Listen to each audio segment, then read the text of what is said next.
Well, but I never call. Hey, what difference over time tends to be a big culprit. And that change must be that change to female. You see what I'm saying? Here on the scripture, I hope I'm not confusing anybody, because you can actually see it clearly. And I realize if you're listening to this, especially for the first time, it can be confusing, and especially also people who aren't ready for it may be offended and say, "Oh, you're trying to, say the Holy Spirit's, part of the transgender community." Well, I don't know if he's part of the community of people that think somehow that it's right to wear a dress if you have a dick, but and I'm pretty sure he's not, or she's not, I should say. In Jeremiah 7, into beast of somebody who went down to hell, and they saw all the weeping because no man was down for it. I think that there's more. Too much time on nothing. We know that inspiration sparks this. And what I like to think is that I have worked so that I feel comfortable to stand before him. Comfortable with who I am, with what I did with my life. But God gave me everything that I have, everything that I am, and everything that happened. Even while simultaneously you take credit for it. Sometimes hard to understand. Badass suit and tie, like she is running shit. Like I'm answering to her right now, in this meeting, and she says, "Yeah, you should know I'm from another dimension." I'm like, yeah, totally. Yeah, of course. I knew that, right? Like, I was just like, I'm a big fan, like trying to play it off. So then all of a sudden my memories are coming back. And she's like, "So are we going to do this?" And I'm like, "Yeah, sure. Of course we're going to do this deal." And so how I'm going to help her quarterback the deal and help sway world leaders to do a deal for 300,000 different dimensions of Earth, so for resources, for gold, silver, lumber, power, all of it, right? Like, totally. So she's like, "Okay, cool." She waves over to a butler. He comes over with 2 filled cups of tea. And all of a sudden this weird like tingling goes off, and I grab the tea and I chuck the liquid. I fling the tea out over my shoulder, and I'm like, "Well, if we're gonna do a deal for 300,000 universes, the least you could do is not try and poison me." And she's like, "Good, bring him another one," and then comes over with a teapot, pours another tea for me, and I'm like, and that's where, boom, my memory is blank out. For 2-3 years, no SSP. I get completely off. All of a sudden now, cut to 2022. All of a sudden now, I'm on a facility far reach of the solar system. I'm living in a cage with other assets. I'm highly automated. I am not having a good time anymore. I'm not like anything high ranking. I gave myself away, and they're just throwing back in the bin with the rest of them. We'll use them when we need them. And so that's where I'm at right now. All right. Well, so we can just go through these individual experiences, and if Ashton wants to add to it, he can just jump in whatever he wants to. Actually, I'm going to just pause right now. Ashton, is there anything you would like to comment about at this point before we move on? I've had memories of myself at LOC, but it's been a odd patchwork here and there. The biggest one for me, me and Harris here used to know a light healer in Calgary, and during some of my first sessions with her, I've had visions of my great Oma and the great Opa in full-out SS uniform from World War II. He would be basically standing right there while I'd be ripping apart these IBM tape drives and computers, just ripping it, smashing it apart. And then all of a sudden I jump out in the hall, then I start running. The next thing I know, I'm running to 14th row, right to car or Draco. And that was probably the biggest memory I've had of LOC thus far. But I haven't had anything with him yet, but odds are if I was already there and he was already in Cougar, odds are we probably ran into each other at some point. All right. Well, let's go on to parts of your bio here. So, this was actually a session that we did to get information on your record. And we've got here Harris's, so he is on a hanger of Mars, trapezoid in shape, dark shape, cracked in a hanger. Does this ring a bell to you, Harris? Yeah. Okay, so is this the Facility 94? This hangar on Mars? Or is this something different? Is this Lomax? Sorry, are you trying to bring something up on screen, or just? I can if you want me to. All right, just give me a moment. Let's see here. So this. Well, if I may, actually. Yeah, go ahead. So, there was another operative between me and Ashton that we were, I guess, contacting. This was someone in Solar Warden. Her name is gonna stay out of this, just for fear of repercussions against her. But so there was one mission where I was in the Lomax facility. Like again, if you see it's hard to describe to those that haven't seen it, but it's like slanted, like very, very strong industrial, like concrete reinforced buildings, but very sterile environment, very manufactured nature inside. You could tell it was not outside. This was a controlled atmosphere, controlled environment. And what I had done was I had been sent there to take something from their laboratory. I was holding this radioactive bouquet of flowers that I had taken from their lab. Their alarms were going off. Soldiers were flying the other way. I'm just sort of like slowly, just nonchalantly walking towards a site where I could open a portal.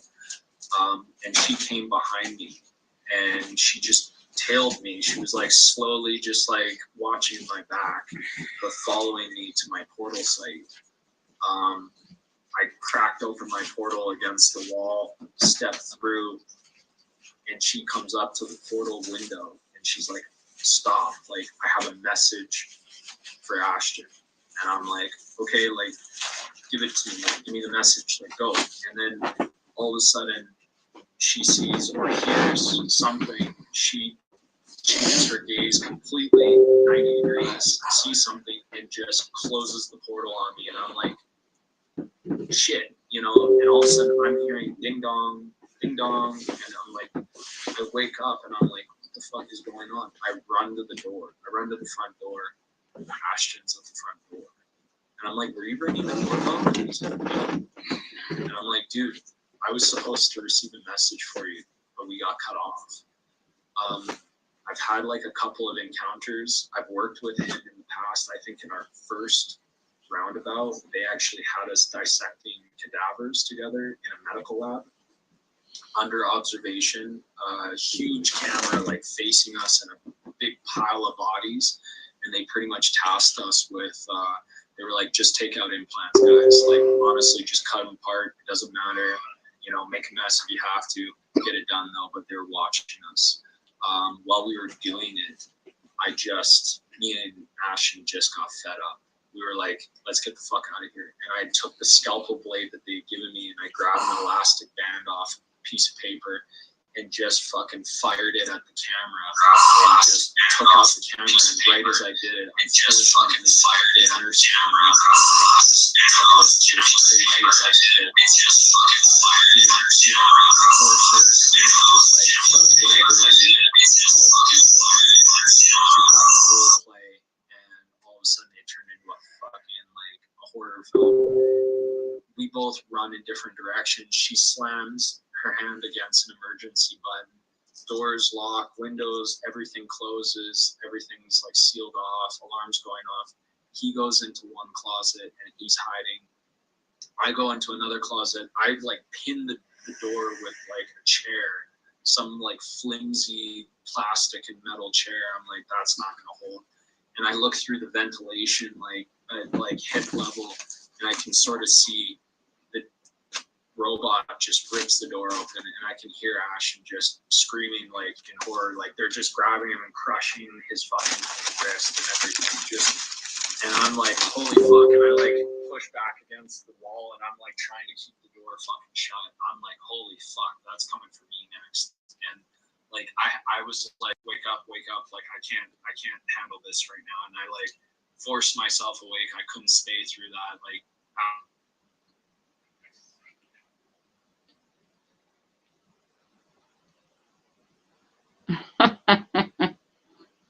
Happy to phone already. Hello? Can't hear you. Audience members. Oh, there you are. oh, Okay. Yeah. Well, I heard you say you were trying to wake up, and so maybe you want. it was not much there, but I was just saying, at that point, I believe that was our youngest selves in the program. That was our first selves trying to prove ourselves. I think they were trying to see how if we would follow orders and do what we were told, you know. And I was definitely the one that was taking lead on that, and Ashton definitely paid the price for that, in my memory at least. I couldn't stick around to see what was going to happen. And sorry, not only that too. I mean, between Basically, Master Bent's Force Secret Space program. Super Soldiers Talk is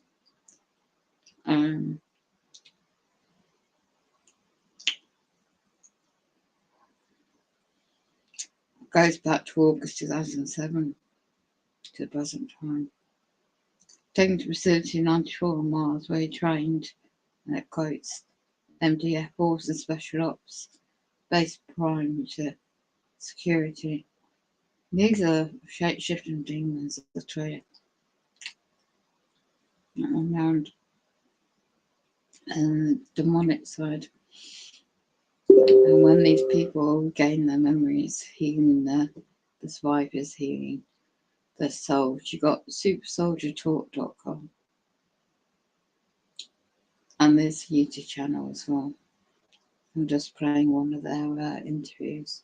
the three of us were talking about how it might be around the rings of Saturn. I remember from CG before they cut him off that supposedly the rings of Saturn were supposed to be obliterated at ABR ruins. So what I'm thinking is maybe we were sent out to dissect basically the floating ruins of Saturn, because I have recalled it a little bit. Again, it's not the best picture in the world, but a station somewhat shaped like that could have been potentially built by the ICC, or it could have been just salvaged or retrofitted. We have no idea, but what I'm thinking is we might have been dissecting ABR ruins. That's the only other thing I can think of that would be. What did you say, ABR? Or ABR? ancient building race. Oh, okay. And so that's what. So where about these bodies? Where do they come from? I don't know. It was just a grotesque.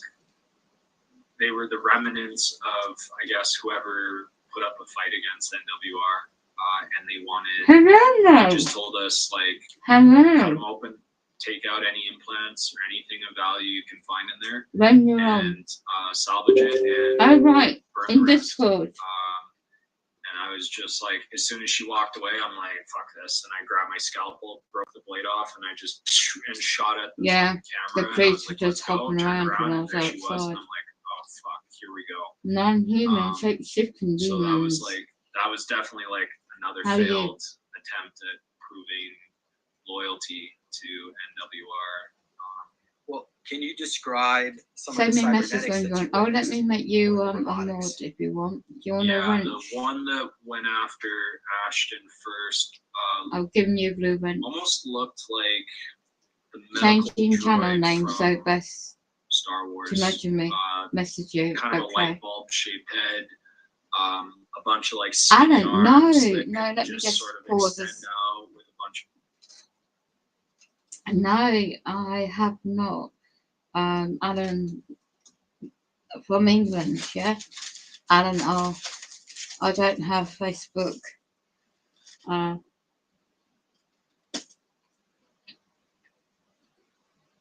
excuse me. I'll take it to same one.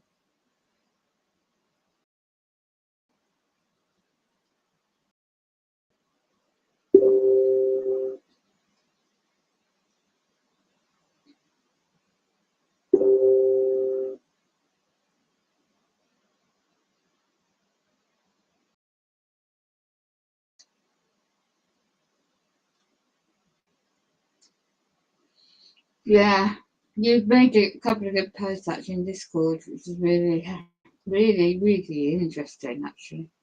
The spiritual that demon hovering around that grandmother caught on camera, that demon spirit over that young baby. This is Richard Bruce YouTube channel, the image that I've got to show.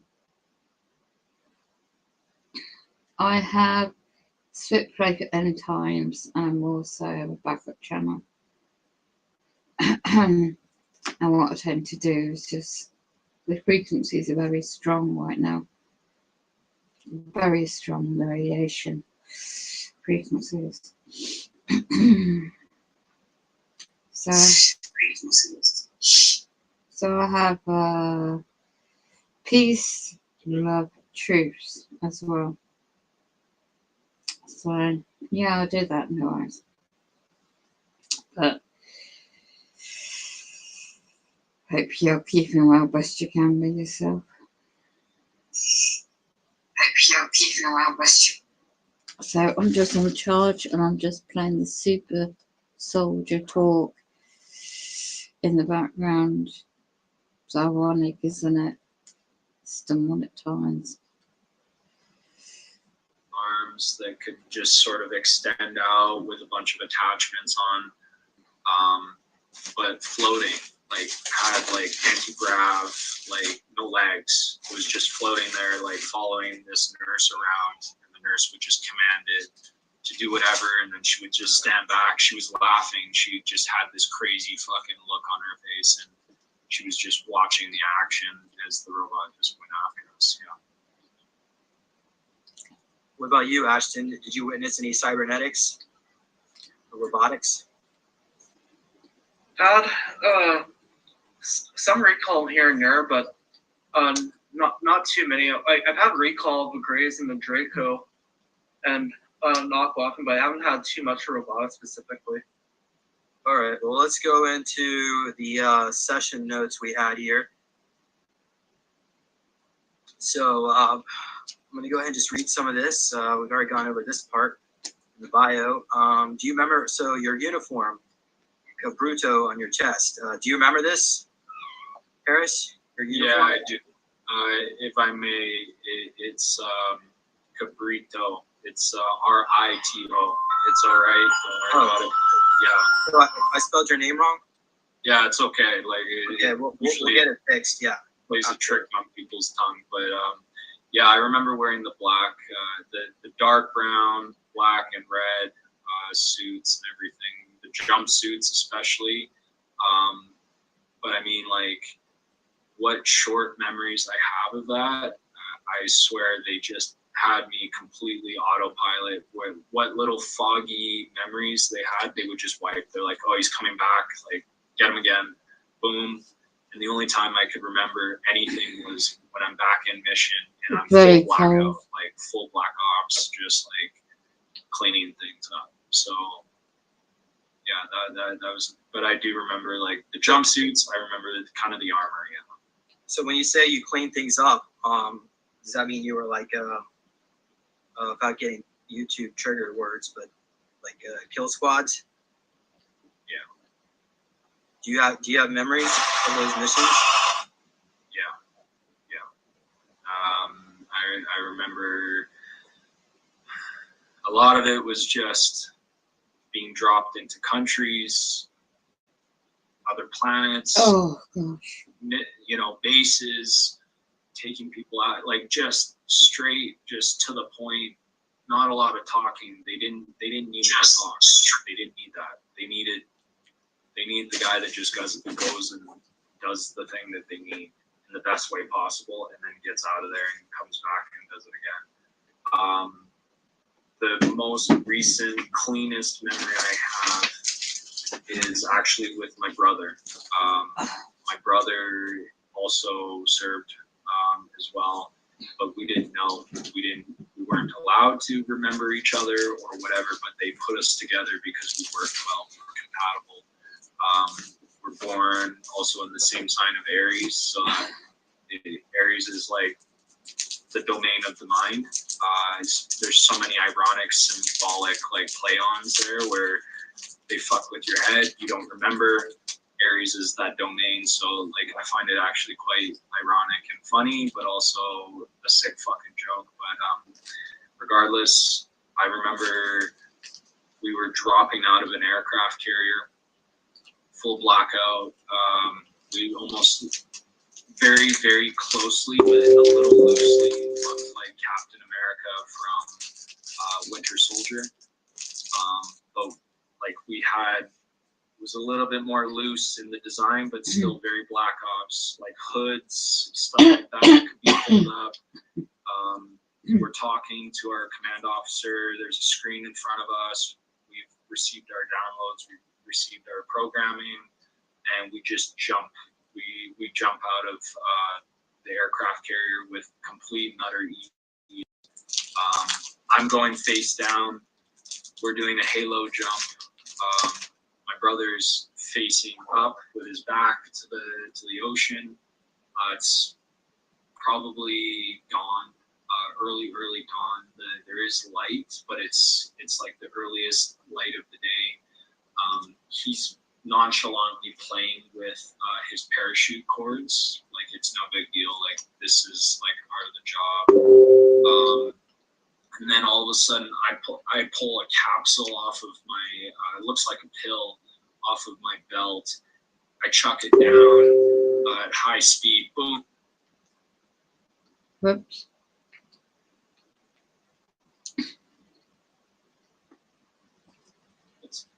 I chuck it down at high speed. Boom. Throw it in the ocean, and it opens up into an inflatable raft. We rip our chutes open. This three-tiered parachute opens up, and we stop playing with it.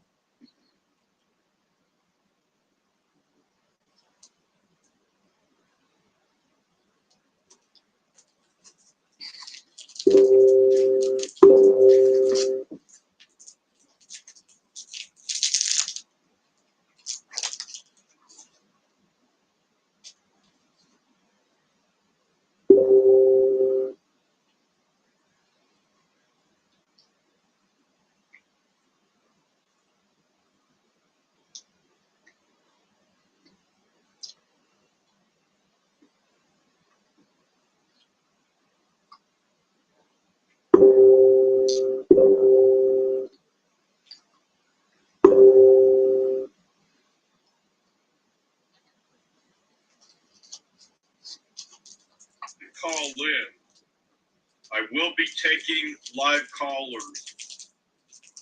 There's a live call-in number, and just want to let people know that live or not.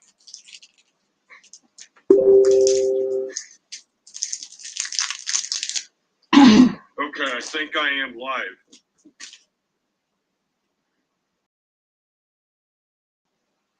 Okay, Thomas, Blue Raven here.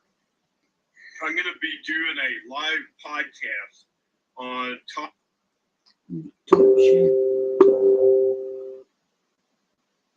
Carry on with this.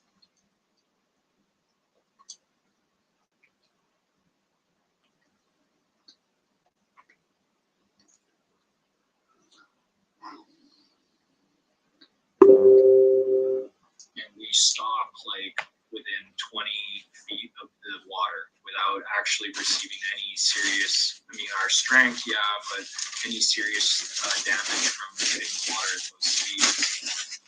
Immediately, I can feel the cold water of the ocean surging through my suit, soaking me. I know that I'm there. I can feel it. I see my chute come down. I pull everything off. It floats away from me. I go under it. My brother, he's already surfacing. He's doing the same. We're both swimming up to the life raft. And we climb up on board. It's cold. And then all of a sudden we see a shark fin in the ocean. And immediately we look at it and we're like, you're gonna fucking die. Like, you're fun right now. Like, this is not even practice. This is because we want to. I give him I pull off a tool belt, a Leatherman, and I tell him, you're gonna need this, don't drop it, I want this back.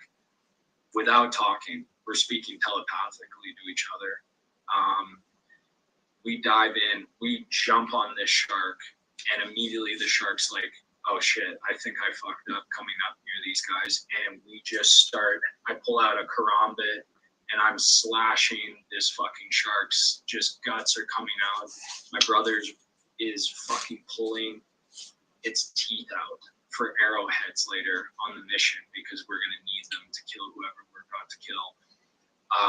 Ripping this shark's teeth out with the fucking pliers. Shark's dead in maybe 20, 30 seconds. We swim back up and I look back and the shark is just in pieces. We just killed it for fun, but we needed arrowheads, so we took its teeth. Swim back up and all of a sudden there's an alligator or a crocodile. I can't really decipher the difference, but this reptile comes up to us and we look at it. And it's like we made contact with whoever we were supposed to meet, and we just follow it, and that's the end of one of those memories. It's stuff like this that, like, I know they didn't need me for remembering or knowing things other than doing what I was good at. So yeah.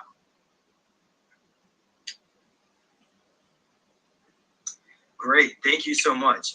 Yeah, so I have a memory of jumping out of some kind of plane, but we didn't have parachutes on, so I think this might have been, I think it was probably off-world, maybe on Centaurian, but which is a jungle planet.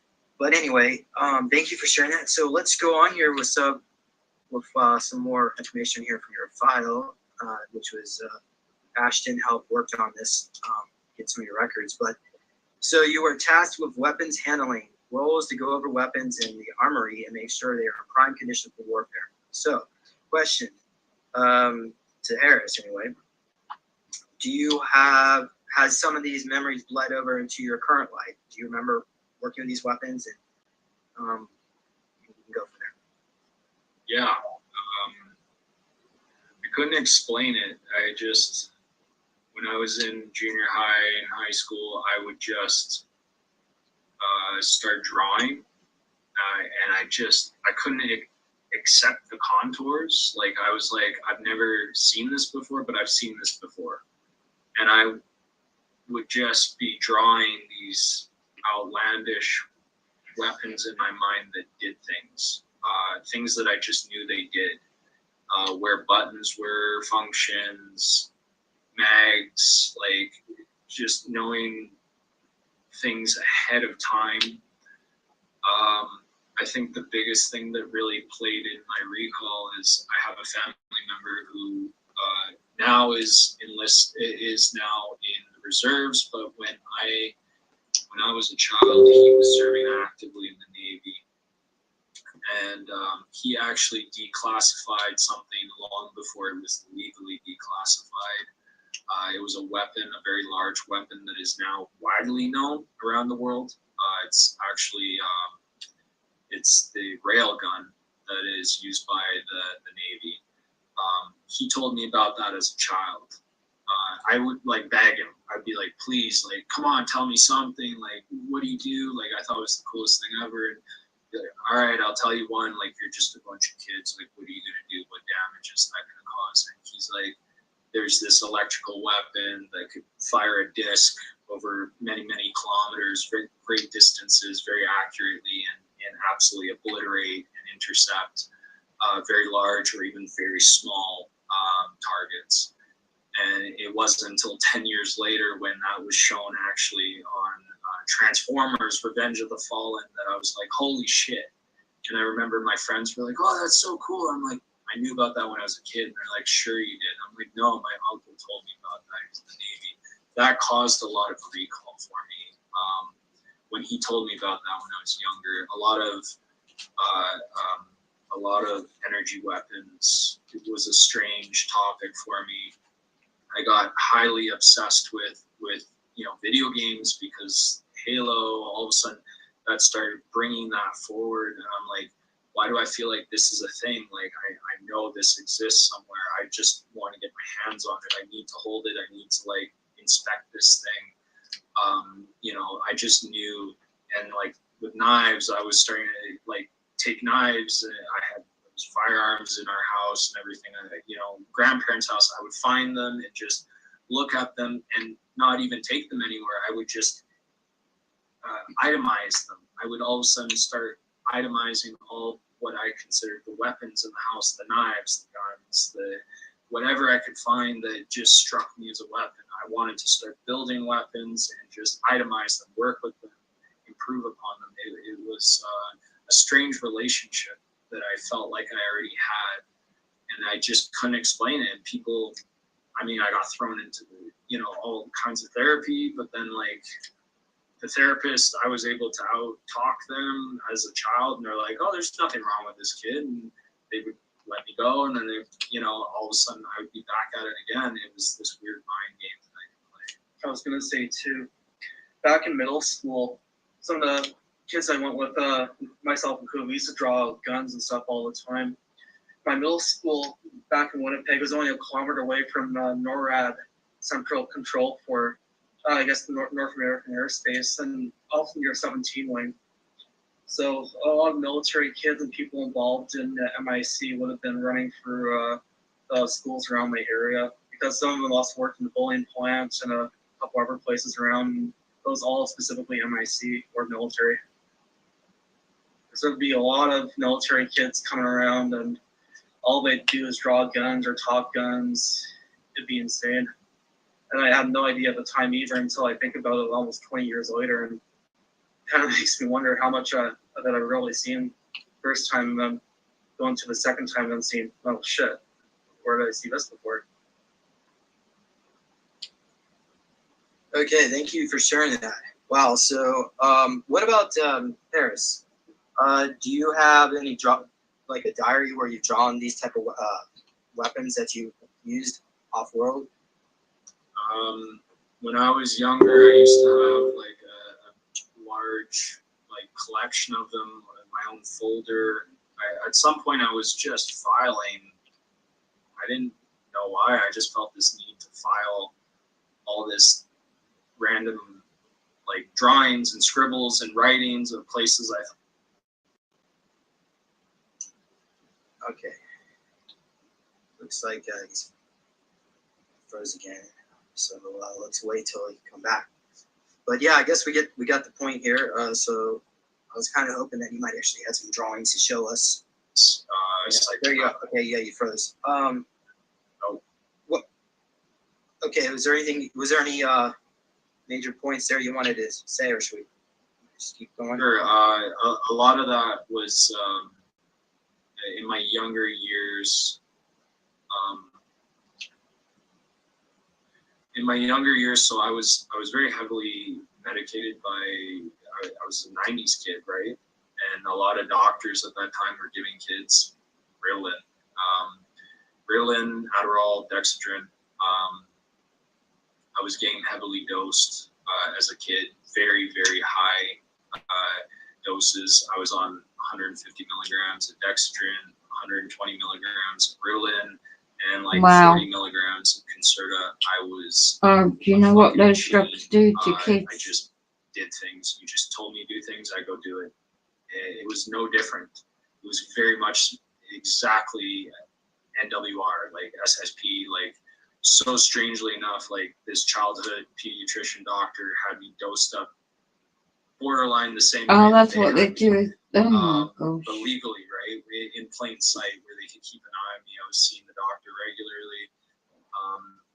And then when they would rip. So basically,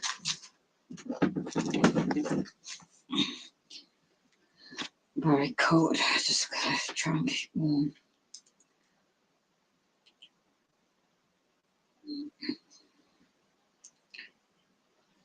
I'll just try and keep warm because it's very, very cold. Suddenly, try and keep warm because it's very, very cold. Suddenly.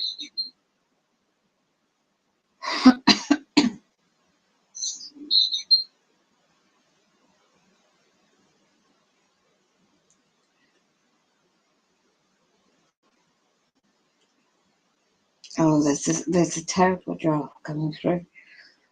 Oh, I need to plug that bloody draft. Oh, it's 10% heating on, I think, in a minute. Get rid of this draft there. Let's check the temperature.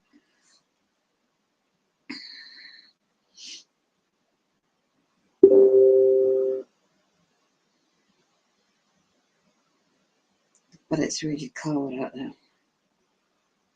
It's about to get really 8 degrees there and heavy like online rain. So yeah. supersoldiertalk.org. Sorry, I think just research Super Soldier Talk.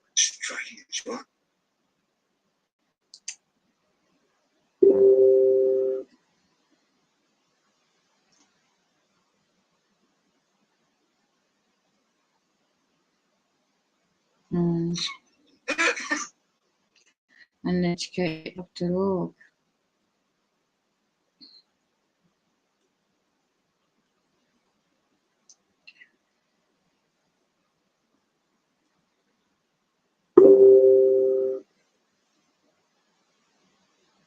Research if you want.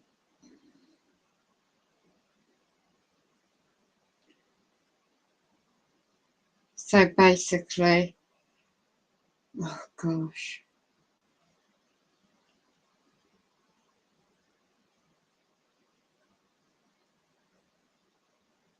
There's supernatural.org.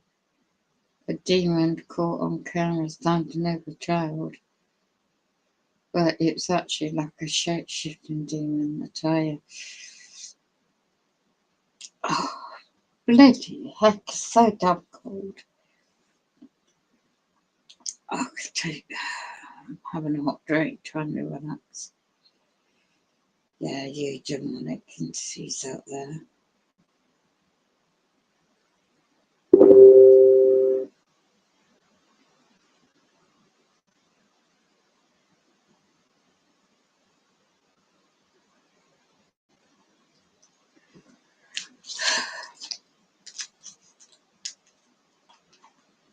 Cast out the demons.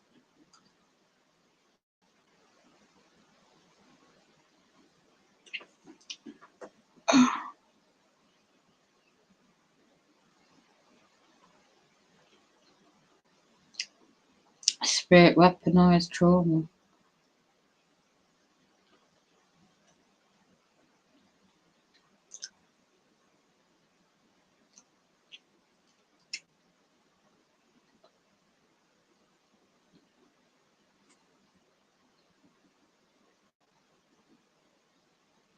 You say, fast forward to the future, if I was 86 years,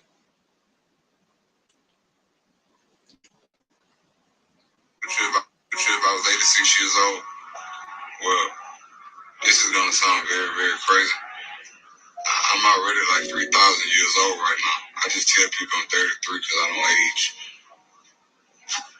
Like 3,000. I know this gonna sound weird, but I don't age. I'm immortal. There's nothing new under the sun. My mother had sex with an angel, was born an immortal, and they didn't even know it. Found myself, I have never found myself. I'm discovering new things about myself every day. I haven't found myself yet, but I believe I'm headed in the right direction. It feels right. Look, my man lost me when he said his mom had sex with an angel. I can't even talk about this. Y'all just comment and follow for more. I'm out. That's nephew.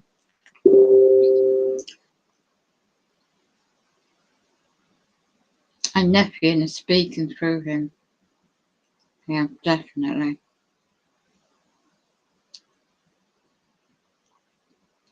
But gets possessed.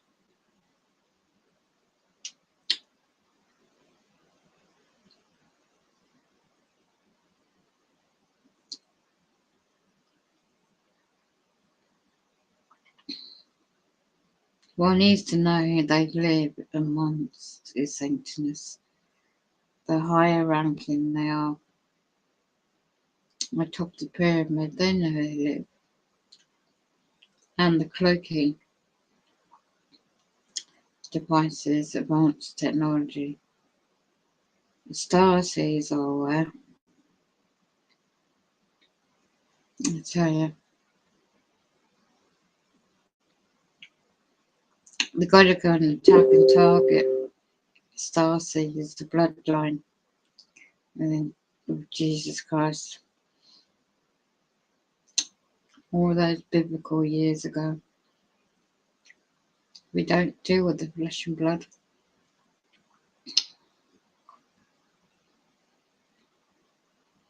There was a police car waiting for me and on the way home. I tried to go and get some. I thought I'll catch the shop. I just caught the shop. It was a bit late, but I couldn't even put cash in my bank. And cash points. And just stopped off someone that's open 24 hours a day. I was in there about 2 or 3 hours. And come home. And there these shape-shifting demons in the form. It's very subtle. You can see the body language. You can tell by the eyes. They're very good at cloaking.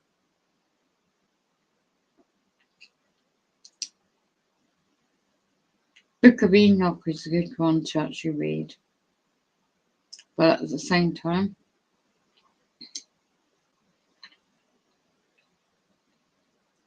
there's a really, really powerful preachers out there.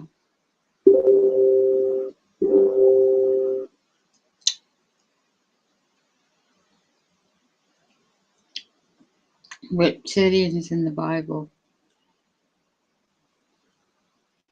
The secret to growing your tool by 65% in a matter of weeks can be found in your fridge. Are you afraid your tiny buddy down there isn't long or fit? The fifth temporary ET contact in a way that we never have before in my lifetime.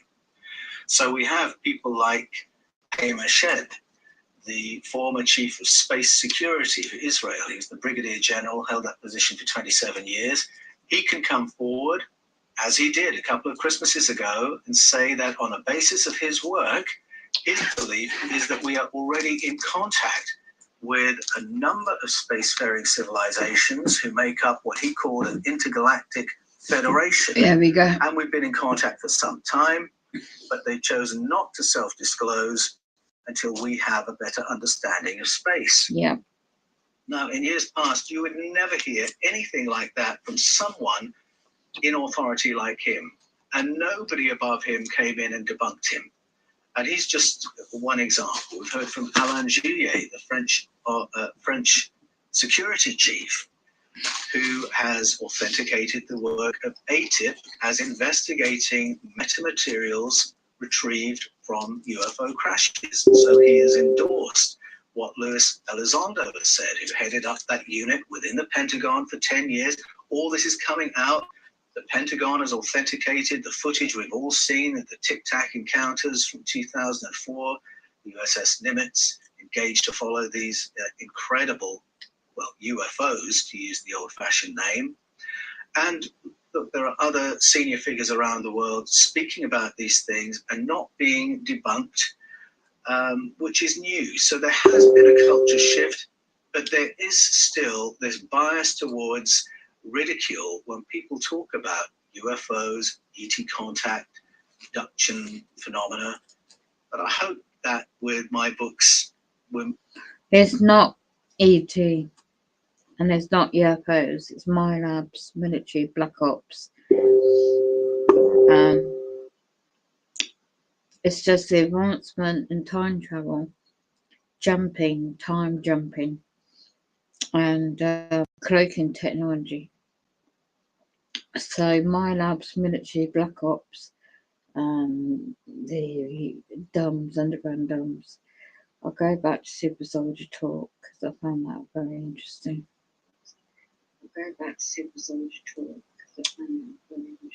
Oh yeah, Mo. That constant tone is annoying. It's a hacking. It's not me.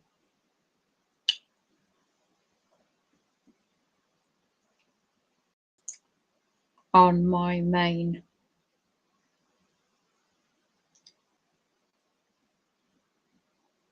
internet connection. Gotta go, no worries. What is that constant bell tone? Let me hear it.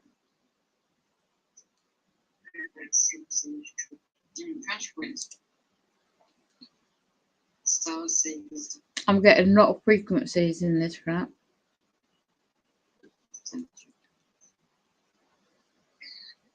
So it's kind of open that you might actually have some drawings. Let's see if I can hear it. Like, there you go. Okay, yeah, you furthest. Okay, was there any I can't hear it my end, you might hear it your end. I wonder, a lot of that was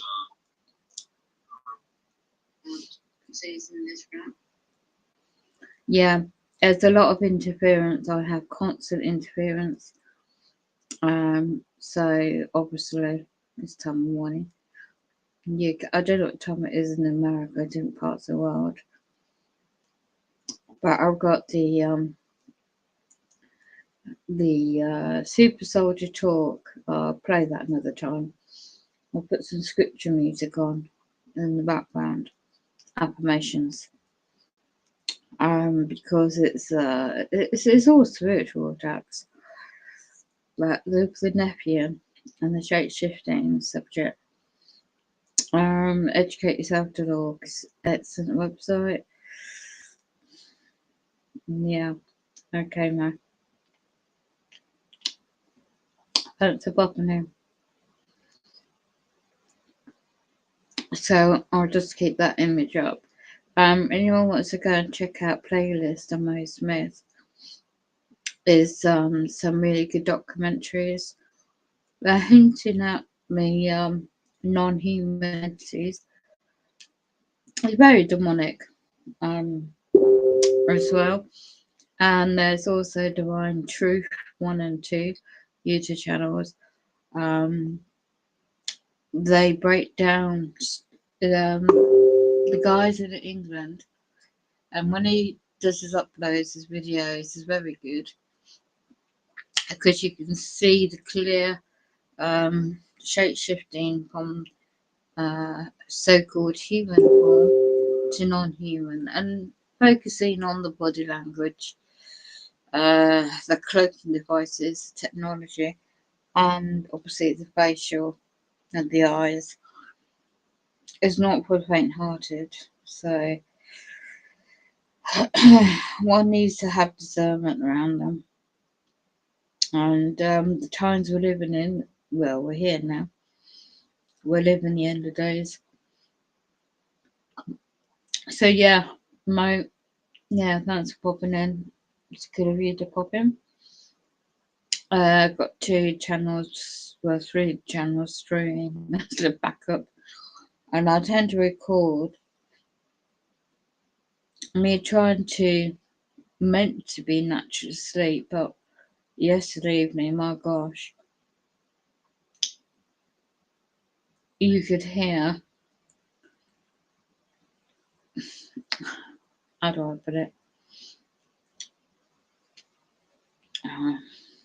I can't stay awake all night, all morning. I ended up having to sleep all half a day yesterday. But because of the frequencies that were being targeted on myself, back of my neck, my ears, they go to bottom of my feet and my nerves.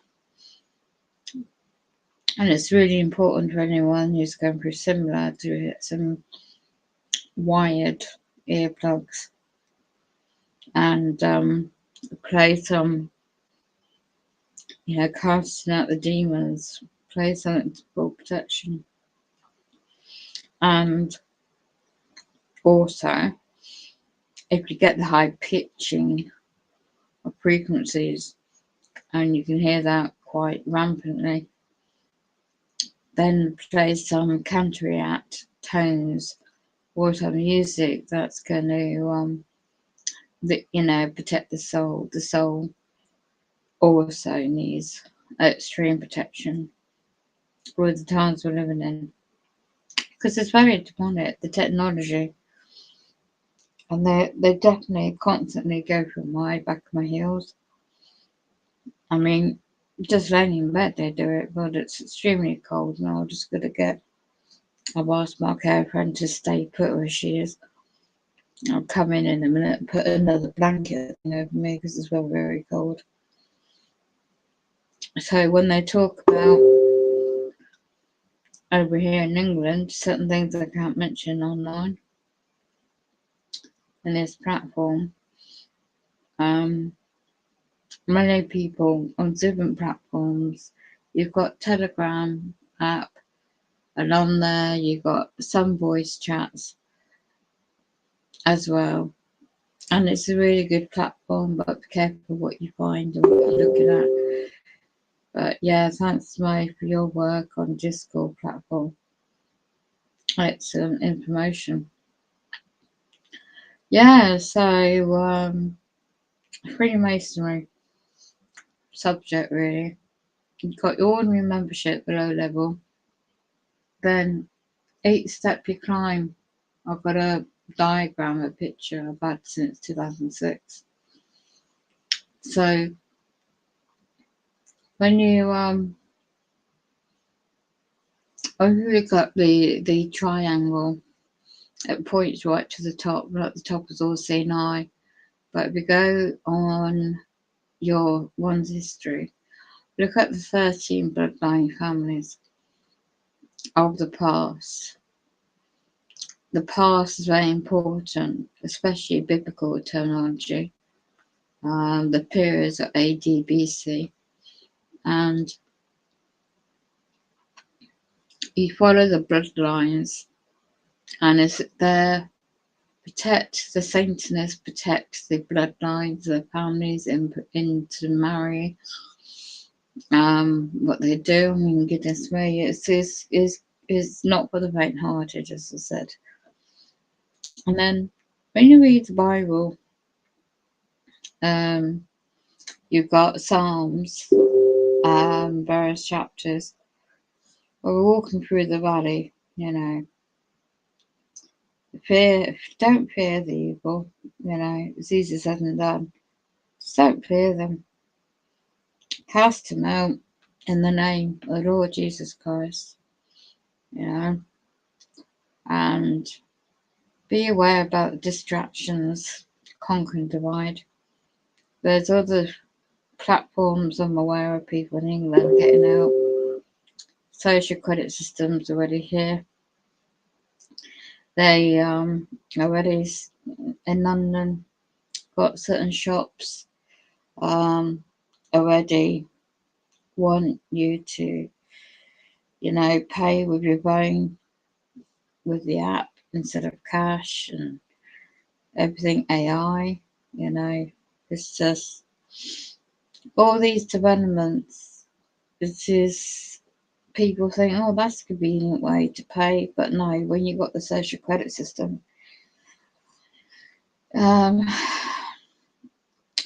the UK Member of Parliament claimed to be certain things I can't say. I've got to be careful my words here. But certain public servants, I mean, it's like rumours of wars. There's like so many pastors out there, and so much distraction. So focusing on what's true for one's own personal situation, your food, your water, preparing whatever you can, best you can.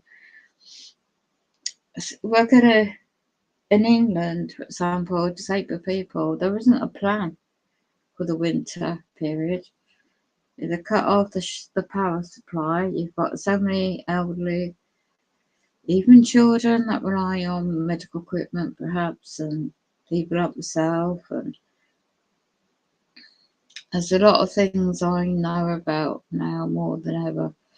So, as I said last night, that's still made public on my stream. The sounds, they can't just put an equipment in your room and portray it to be like me sleeping, but like really heavily, heavy individual that's naturally heavily deep sleep would make all these sounds that I picked up on the audio of the live stream last night. It's very disturbing and it's very demonic. A while ago, talk about Mo on his channel on his Discord, the spiritual, shared the link about this woman, her grandmother, seeing real demons she caught on camera, night camera, over her grandson, I think it was. Wow, it's all so real. All of this is so real. So that's why I play supersoldiertalk.org. There's a lot of information, more once.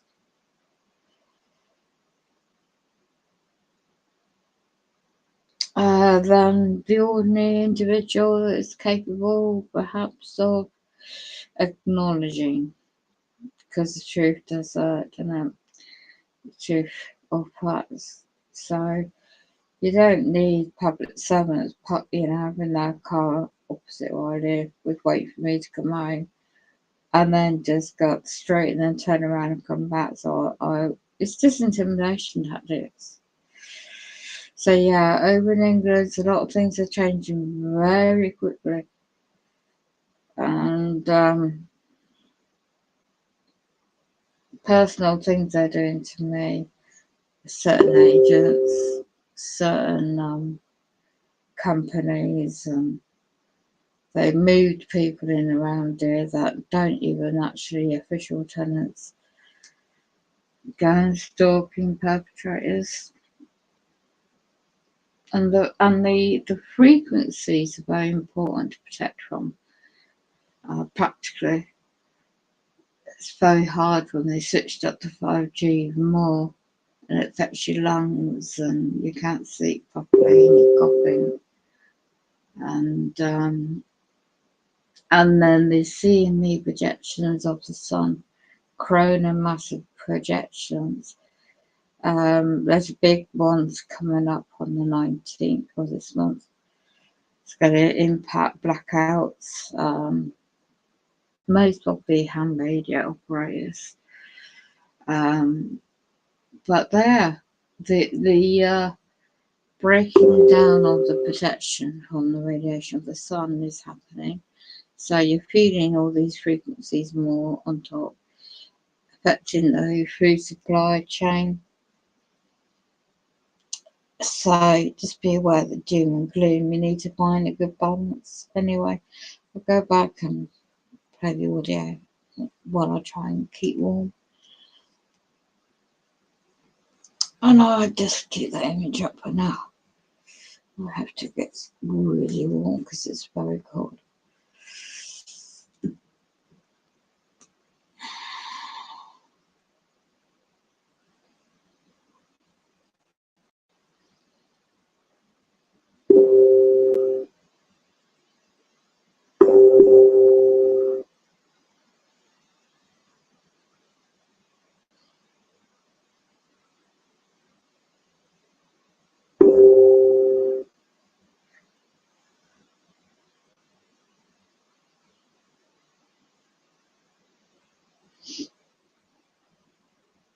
Okay, am I live? Sometimes I have problems with this app when I go live. Stand by. Not sure if I'm live or not.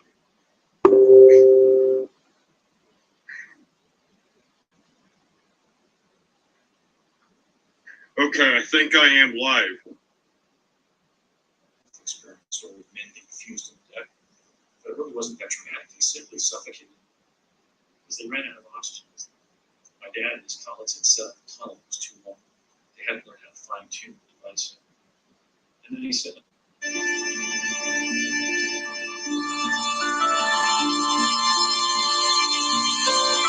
he found that Wellington, the Duke here, another bloody puppet, they haven't got the strings on the statue, unfortunately, so it's not accurate. They realized that Wellington had won the Battle of Waterloo. What they did, however, was put the rumor out in this area that Napoleon had won the Battle of Waterloo. The husband of the Queen. By False Memory Syndrome Foundation. So what happened? You say you were abused as a child as part of this compartmentalizing of your mind. What went on after that as you got older? Well, they start with wanting to make you an obedient slave at first, and so they do a lot of sensory deprivation. They do a lot of sensory overload, and they switch between the two, and they do out and out torture. They take a small child and they electroshock. In my case, it was electroshock to the brain, and they would take away my chance to sleep. They kept me awake for many hours at night, would not let me sleep. And I was also told things as this was before the age of 5. I was told things such as, they would make me drink water, and they would say, if you pass here and you're going to have to drink it. And they would make me drink it. And if you have bowel movement, you're going to have to eat the feces, which is also what happened to me. And then they would play. There was a programmer that was programming me, a very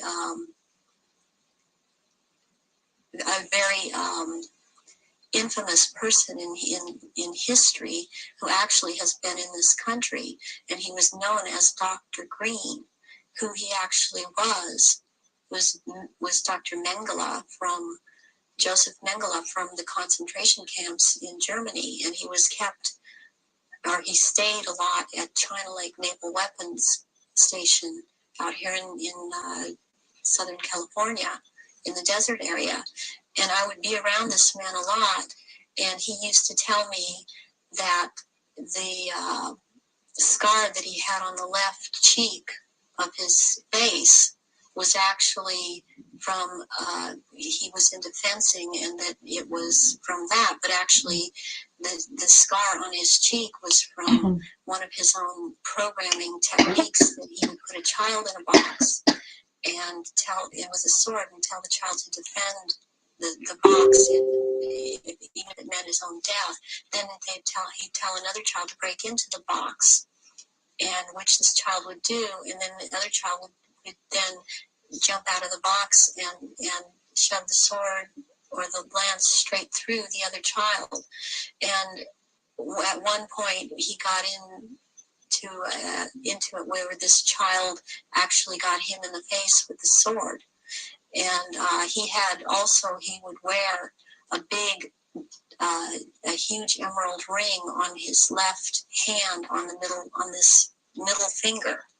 And he would twist this emerald around and for programming, and he was into using long colored ribbons of different colors, and you had to choose a certain ribbon or you were given a certain ribbon, and that meant that this certain thing was going to happen to you. And it was like picking sticks out, or drawing sticks out of a hand, out of someone's hand. I saw games of Russian roulette played where it was chosen beforehand that a child would die, and the child would put the gun up to his head and pull the trigger, and this child would end up dying. But it was meant to scare all of us, keep us in terror, as there were many other children that were around me that went through the same thing. I have run into people from my childhood that have known me, and I've recognized their names, and even if they change their names, and change their hair color, as I have done, they have recognized me, or I have recognized them, and I know their name. They know my name.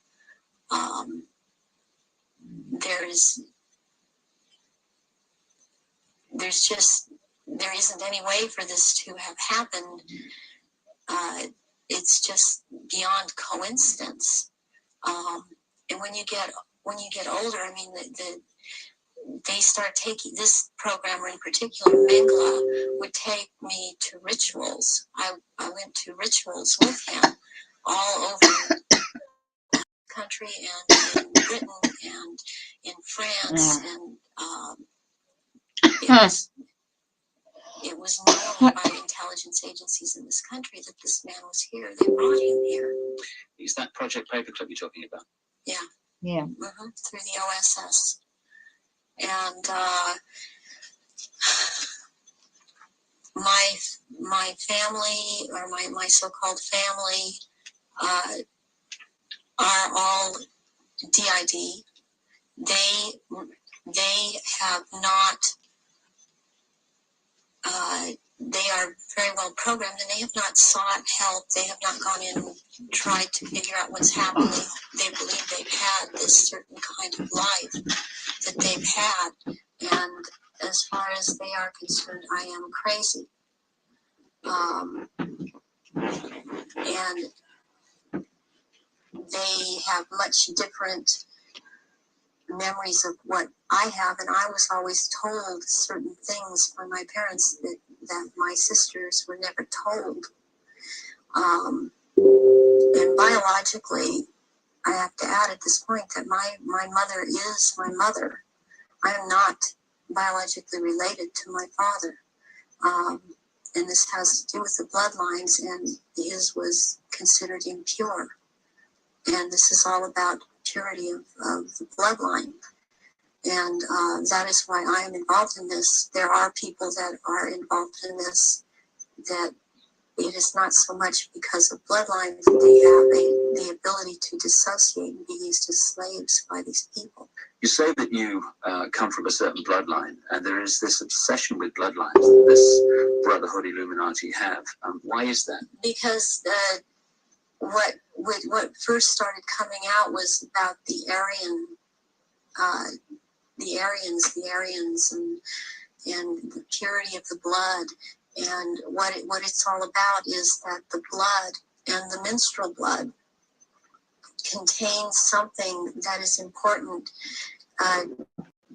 for the propagation of this race that is controlling things on this planet. And these people that are in the organization that the Council of 13 is under, and they have something called the Grand Druid Council, or the Octagon, they're called the Illuminati. And the Illuminati are actually run by these 13 bloodlines, which are all of the royal families in Europe and in England. And they need the blood because they are, in fact, not human. They take human shape. They are reptilians. And they need the blood. The blood helps them maintain their reptilian shape, and it helps them maintain their sanity and it helps them to live in this world because they are not from this world. Does that relate to what the Nazis call vril power and what the Hindus call the serpent power in the blood? Yes, the blood has something. It has something in it. It has secretions from the pituitary gland and from the pineal gland, and it has a very strong drug in it that they also, I mean, this is the one that keeps them from going crazy, and it's like heroin or like endorphins, and it's much stronger. But what they need is for it to be secreted in the blood is they need terrorization of their victims. Before they are killed for their blood, or if a young woman is beginning to menstruate, they need the menstrual blood, and they have to terrorize them to get this to come out in the blood and be secreted in the blood. Is this the what other people have told me about, that at the point of great terror, like the point of sacrifice, there's an adrenaline that enters the bloodstream? Is this what they're looking for? Yes, that and this other element comes and secretes out through the blood. This all comes out through the blood at that time, and it's at that point they are actually staring into the eyes of the head of at some of these rituals, or at a reptilian. They are staring into the eyes of this person, and they're held. It's a hypnotic gaze these reptilians have, and it holds the victim in an absolute trance, in a trance of terror, and then they are killed at that moment as they are staring into their eyes. And not only do they can't hold their shape when this happens. The human shape they cannot hold. They go back into reptilian shape as this is happening, because it's like an animalistic type of excitement of the kill, and they oftentimes they will just rip into the victim and eviscerate them and start eating the flesh of this person too. And the fat from the intestinal area is highly valued, as they use it on their skin. And they drink the blood, and the blood is highly sought after, and it goes according also to rank within these creatures, as to who gets what when. And their sacrifices have increased in the last, it started increasing in the early 80s. The amount that they were doing is increased. And they use a lot of druidic holidays to do this, but they have other days too. They've mixed all of these satanic and what are called satanic holidays and druidic holidays, and in order to have these rituals, which ritual seems to be important to them, but they also use it in order to drink this blood. They seem to need more. Have you any idea why it's increased since the 80s? So there are changes going on in the earth. It seems they're not able to hold their shape like they once were able to. And people see them shapeshift more and more. And they need the blood to try and maintain it, to try and maintain their human form. I believe there's a time coming that because of what I've been told, when they are not going to bother having to hold that human shape as they had to before. And they want that time to come. It's almost upon us. So when you're talking about the fact that the veil is lifting on these reptilians so that people can see them far more easily and far more often, does this relate in any way to the fact that there is this desire to bring in this rigid structure, including microchipping and many other things, across the year 2000, which has become known as the New World Order? Is that coming in because it is known that the people are going to see what the game is, and there has to be control of the people at that time?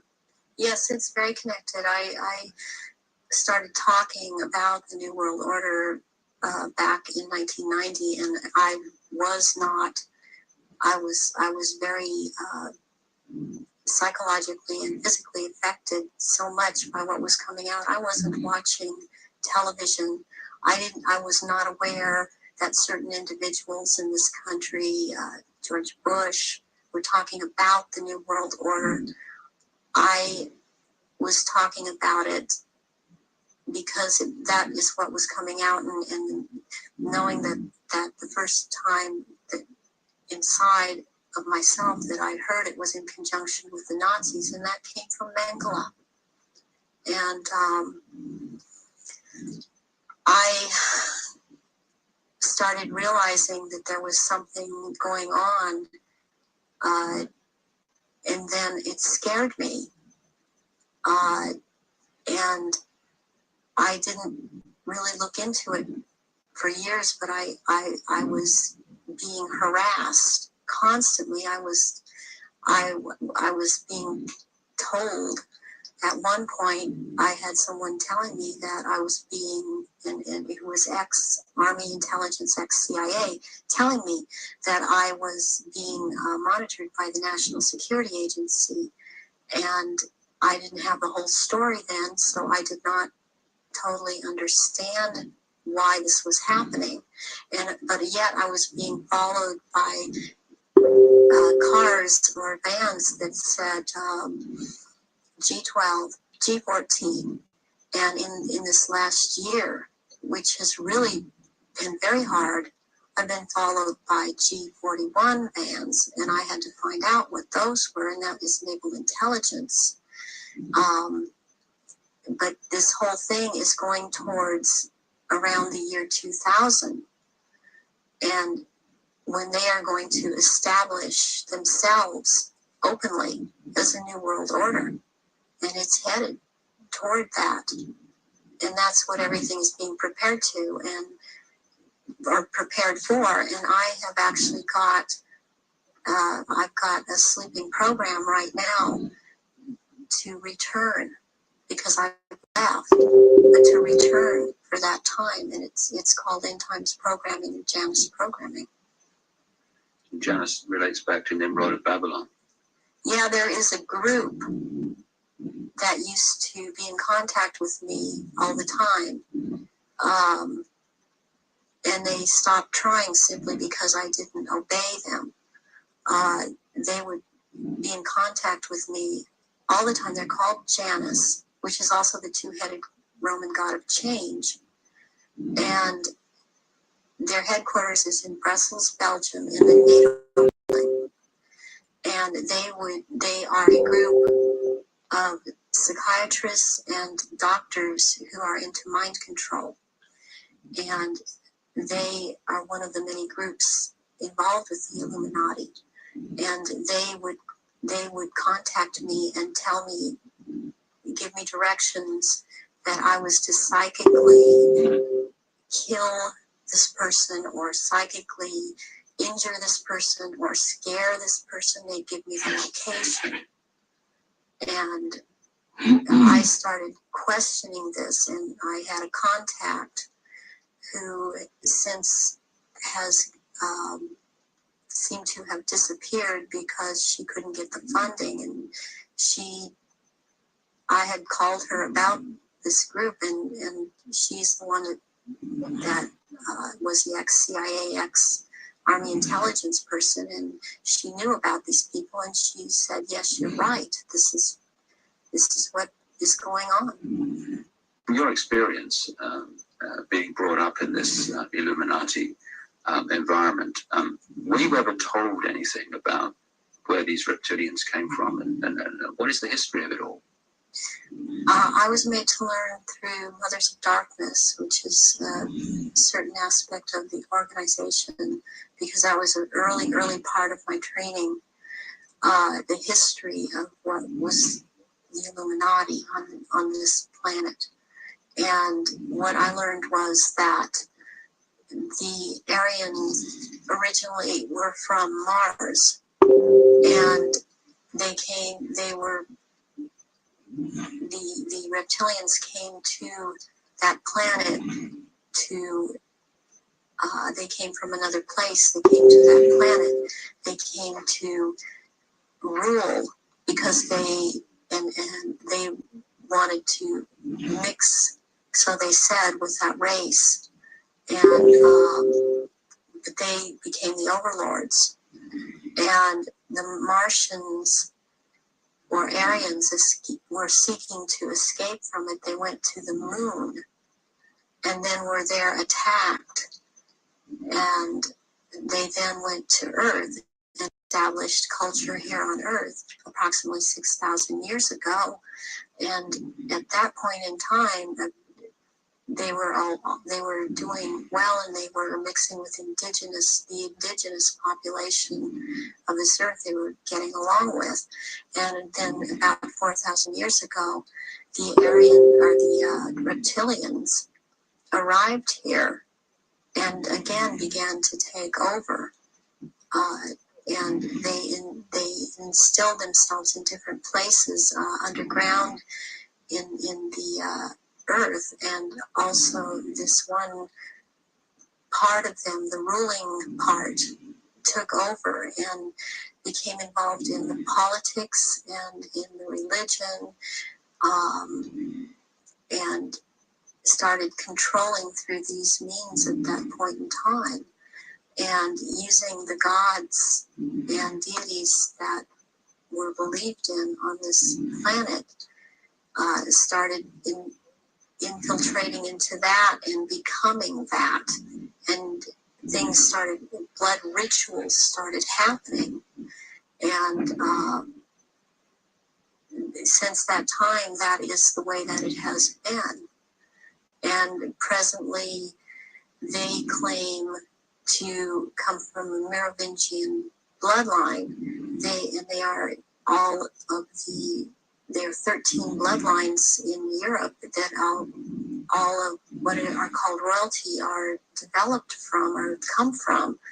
And they include the Aryans in this, and there's been a big push in this century.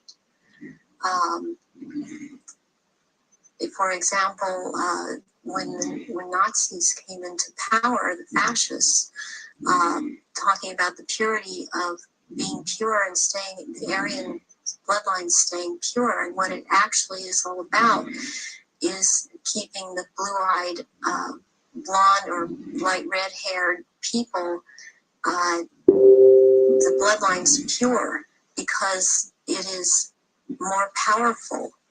And what is in that blood for these reptilians is more powerful, and they need that.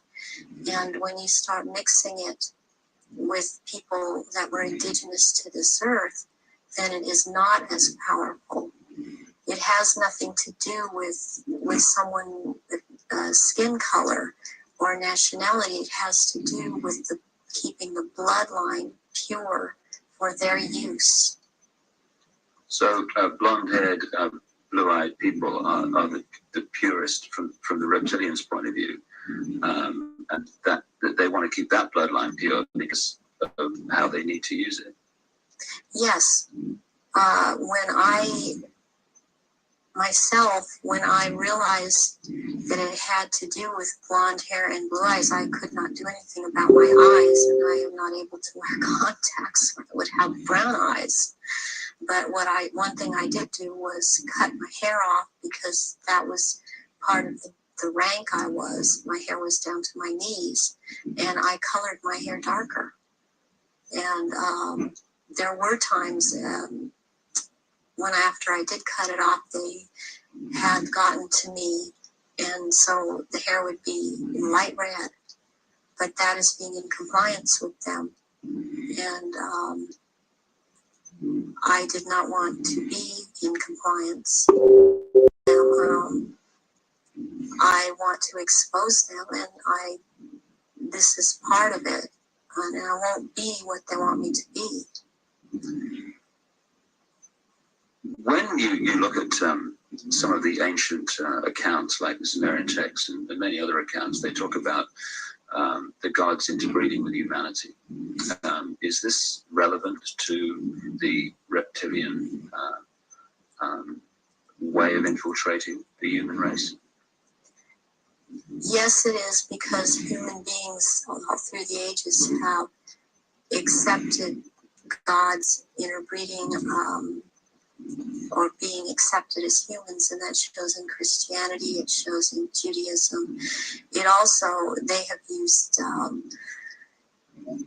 Egyptology or the Egyptian religions a lot, and the present head of the Illuminati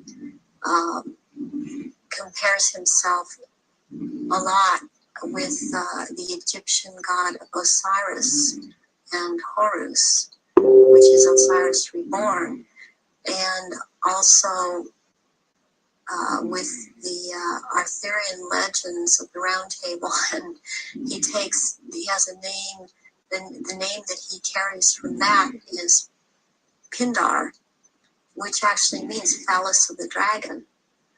And the other name, Osiris, he has carried because he takes the name at this time, the Marquis de Libero, which means liberator of or from the waters. And the story of Osiris is that he was cut into 14 pieces and thrown into the River Nile. And the one piece, Isis found the pieces and put them back together again. And she could not find the 15th piece, which happened to be the phallus, so a gold phallus was made. And this is very important in this group in the Illuminati. This is important, and it's important to think that about the head of the Illuminati, because what comes from a golden phallus would be a superior seed for a race, and this is how this is what they are doing with all of these bloodlines to keep the bloodlines going, are impregnating Aryan people of Aryan blood that hold high stations with them, impregnating them with this seed of Pandar. And therefore it's important to keep this history in mind and the names in mind that he is going by at this time.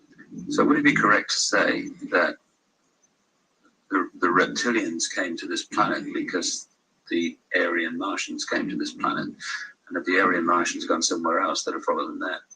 They would have pursued them all over the universe, yes. Can we now go into some specifics about your own experiences? What were you brought up to do? You say that you were identified as a bloodline before you were born. What was the role that you were brought through to play?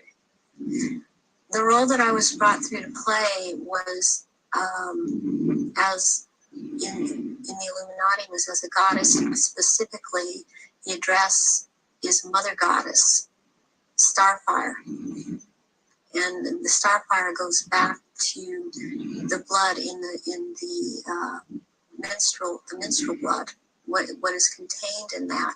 And the address, the way that I was addressed was Mother Goddess. There are only 3 Mother Goddesses.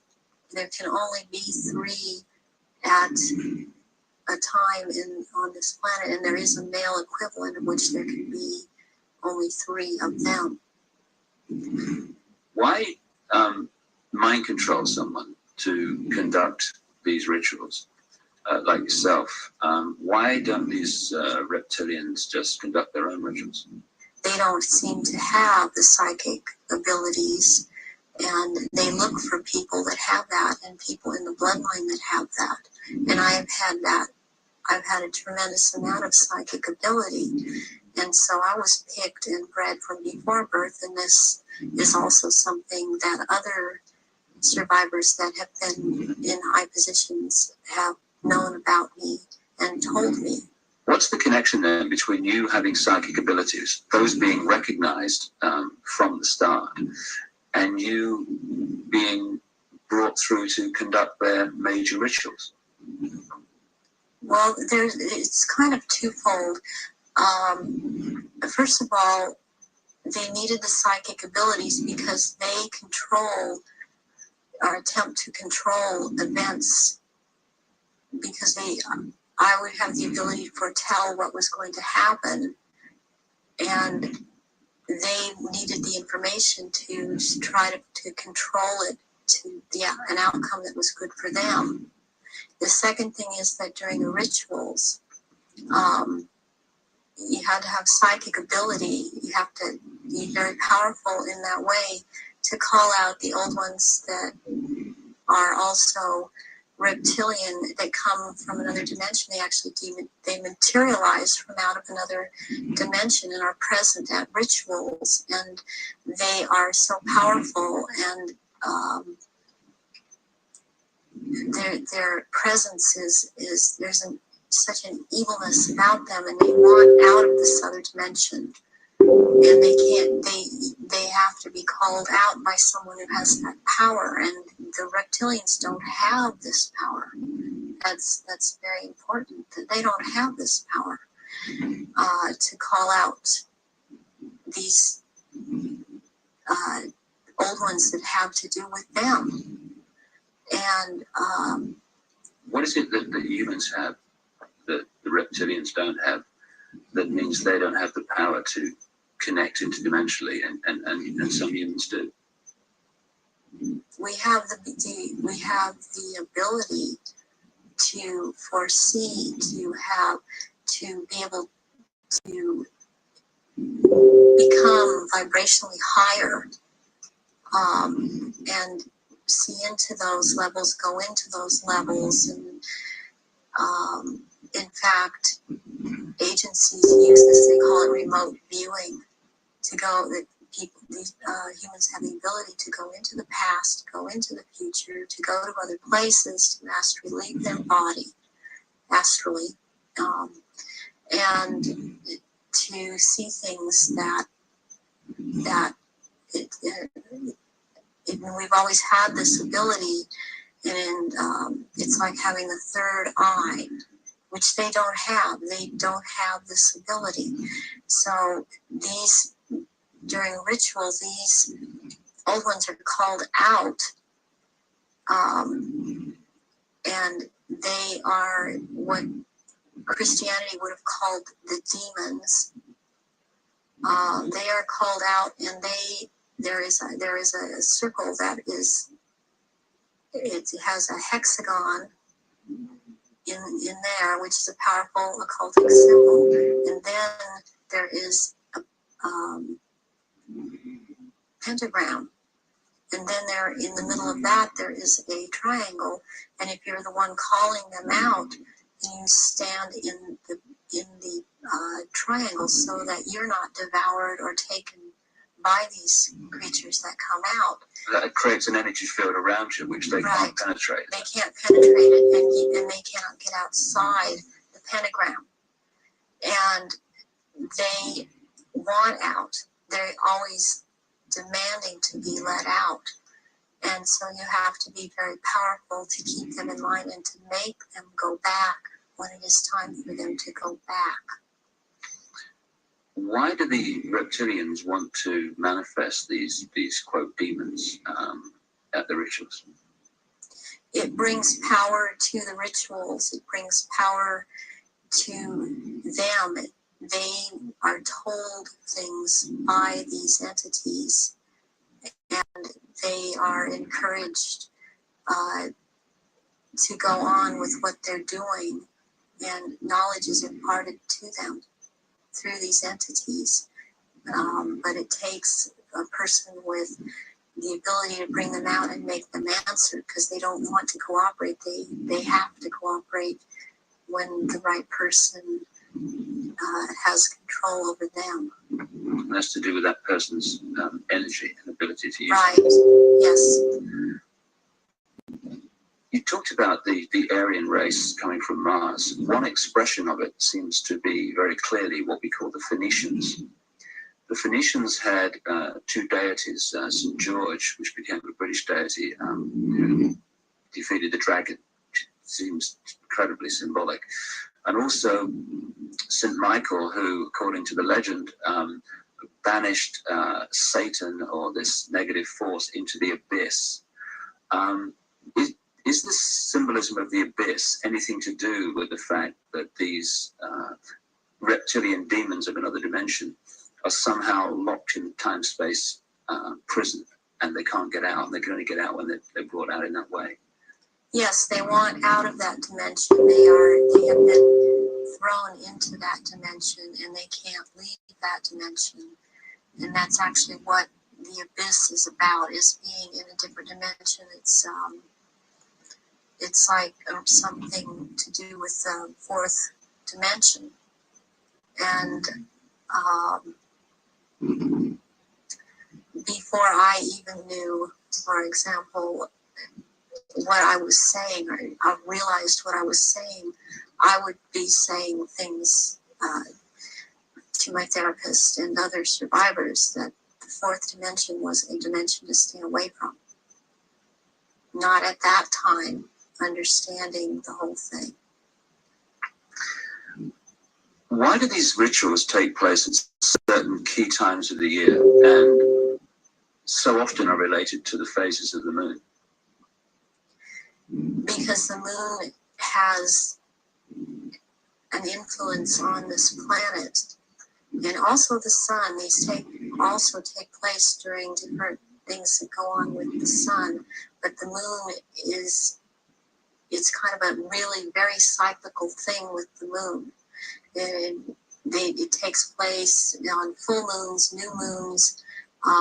It has to do with the current religion, or what they're using, the Druid religion that they've taken and used. They still hold on to the Egyptology type of religion. They hold on to the Druidism, though, and they're currently calling themselves Druidic or Druid.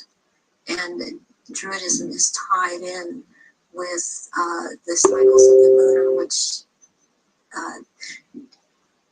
it has to do with planting, sowing, and harvesting. And there are so many days that they can use from this to their own purpose and their own end, that they bring it about. There's a lot of ritualization with Druidism, and they love ritualization. So take us through one of these rituals that you conducted at the highest level of this global brotherhood. What would happen? There were people that were bred from birth. They were bred to be ritual sacrifices.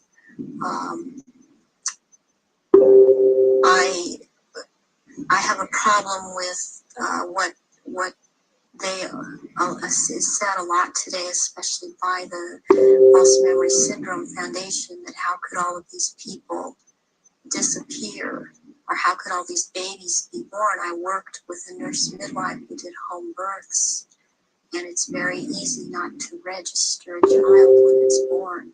And then they have these children that they're kidnapping and bringing in from other countries, and no one misses them because these are third world countries.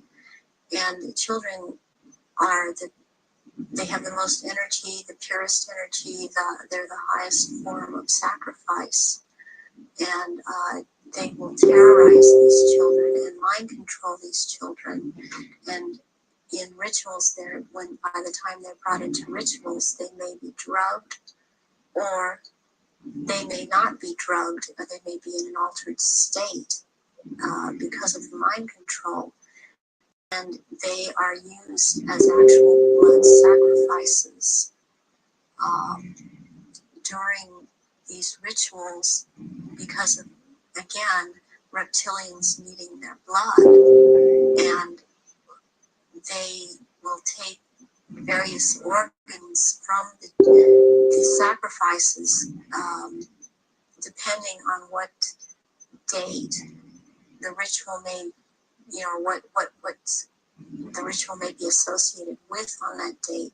But they will also slit the throat from the left ear to the right ear, and the blood will be gathered in a goblet, and it will be dispersed among the reptilians, and dispersed among, also after that, among people that have been participating in these rituals and seem to have it, even though they seem to be dissociated. Mostly these people seem to be cognizant of what they are doing. Are these rituals rare? I mean, how many are there, say, go on a year? I mean, there is some. Of thousands. There are things happening every month of the year. There is not a month in this 12-month system that something is not happening, and it's more than one. I mean, it's every full moon. It's and the very important rituals are the summer solstice and the winter solstice, and then there is the vernal equinox and the fall equinox, and there is Samhain, and there is Beltane, there is Imbolc in February, there is Lughnasadh, which is in the beginning of August. There's a whole week leading up to Beltane, and also leading up to Samhain. It's called Grand Climax. So May the 1st is Beltane. May the 1st is Beltane. Halloween, particularly in America, has become like a mini Christmas, almost like a holiday of celebration with the trick and treat and all this other stuff. But what actually happens outside the public arena that night of Halloween and into November the 1st? Away from the public arena, there's a ritual that's taking place in 6 different locations in this country for all of the councils of 13 in the area that I'm in. Here it is the East Side Christian Church on 7th and Temple Street in Long Beach. And it is for the High Council of 13. And in this country on that night, it is a satanic ritual. It's actually, there are 3 nights in a row at that church. The first night is Halloween. What happens on the night of Halloween? That night is about the worship and homage to Satan. And that is what a lot of people in this country know, that the devil to be. This is about the devil, Satan. And Christianity talks constantly. I mean, I believe they created the Christianity to be what it is.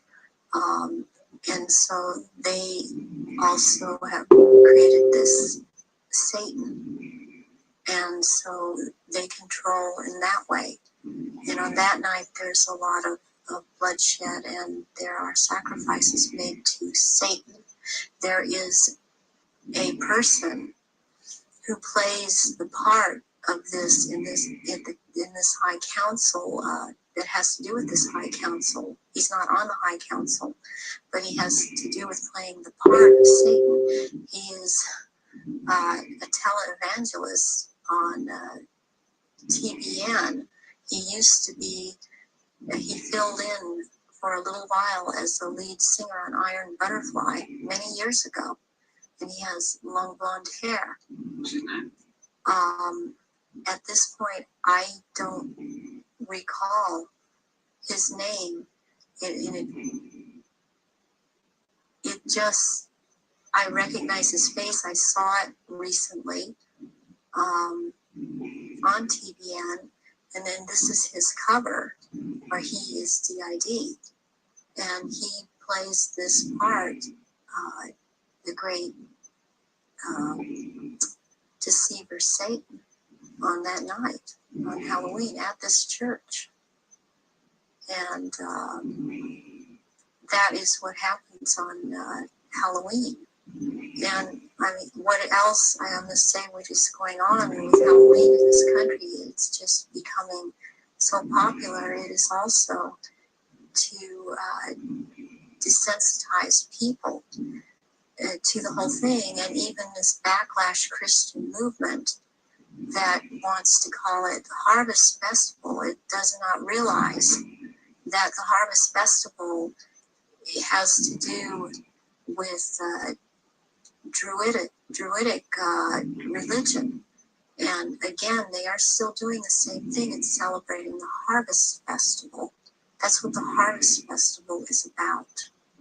Are many of the so-called Christian rituals, because that's what they are, or festivals or ceremonies, are they actually, to most Christians, unknowing representations of these satanic rituals?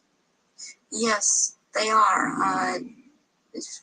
One, for example, Christmas has to do with it's a time, it comes right after the winter solstice, which is a satanic or a Druidic celebration. It has to do, there's a day in there called that day, which is not a day. It has to do with the killing of the old king and the birth of the new king, which is a Druidic day. On the 24th or the 25th at midnight, there is a ceremony that's specifically for children, and it's called the last bulb on the tree. Where does that come from? That is something that's used with children. It's part of programming them into the whole thing. And there were things that would happen to the child that hung the last bulb on the tree on Christmas Eve, as it was a common practice to decorate the tree on Christmas Eve, and the tree in itself is a phallic symbol, and it's paganistic. Christmas is based on pagan day, and back to Roman times, and Christians have given it. They think they have given it Christian meaning, and it means something else, and it does not. But there is the case that with the last bulb on the tree that has something to do with what happened to this little girl, John Benet. John Benet Ramsey. Yes, John Benet Ramsey. And this occurred on this night because of the day it has to do with. It comes right after the winter solstice, which is a satanic or a Druidic celebration. It has to do, there's a day in there called that day, which is not a day. It has to do with the killing of the old king and the birth of the new king, which is a Druidic day. On the 24th or the 25th at midnight, there is a ceremony that's specifically for children, and it's called the last bulb on the tree. Where does that come from? That is something that's used with children. It's part of programming them into the whole thing. And there were things that would happen to the child that hung the last bulb on the tree on Christmas Eve, as it was a common practice to decorate the tree on Christmas Eve, and the tree in itself is a phallic symbol, and it's paganistic. Christmas is based on pagan day, and back to Roman times, and Christians have given it, they think they have given it a Christian meaning, and it means something else, and it does not. But there is the case that with the last bulb on the tree that has something to do with what happened to this little girl, John Benet. John Benet Ramsey. Yes, John Benet Ramsey. And this occurred on this night because of the day it has to do with, and the ceremony that it has to do with. And there were rituals done on that night to these little children. So that is totally tied into it. I have heard that Jean Benet's name is relevant to the rituals. Do you know anything about that? John Bay is a satanic deity or Satan. John Bay is a name for Satan. And that name is just closely tied in. It's so close, and I don't understand why it hasn't come out. That I know of, it hasn't been talked about. But that is why she was killed on the day that she was killed, and her family, as far as I'm concerned, her family is involved in this, and that there's always a price to be involved in it. She was the price. This little girl lost her life. Can we talk about some of the famous names that people around the world would know who, in your experience, have taken part in these rituals that you've conducted? You say you've conducted them in Europe and the United States. Can we start with the United States? Yes, I have seen at rituals, I have seen George Bush. I have seen Madeleine Albright. I have seen Henry Kissinger. I have seen Ronald Reagan. And I have also, by the way, seen his wife, Nancy Reagan. I have seen Hillary Clinton before I knew she was Hillary Clinton at the time. At these rituals, she is involved. The other people that I have named and are, as I've seen shapeshift into reptilians. I have not seen Hillary Clinton actually shapeshift, but she is involved. I have seen the two sons when they were young, the two sons of George Bush present at these rituals. Are these the sons that have become governors? Yes, one is in Florida and one is in Texas. I have seen, did I mention Jay Rockefeller? And he shapeshifts. I've seen George Deukmejian and Ronald Reagan again, having been governor in California. There have been people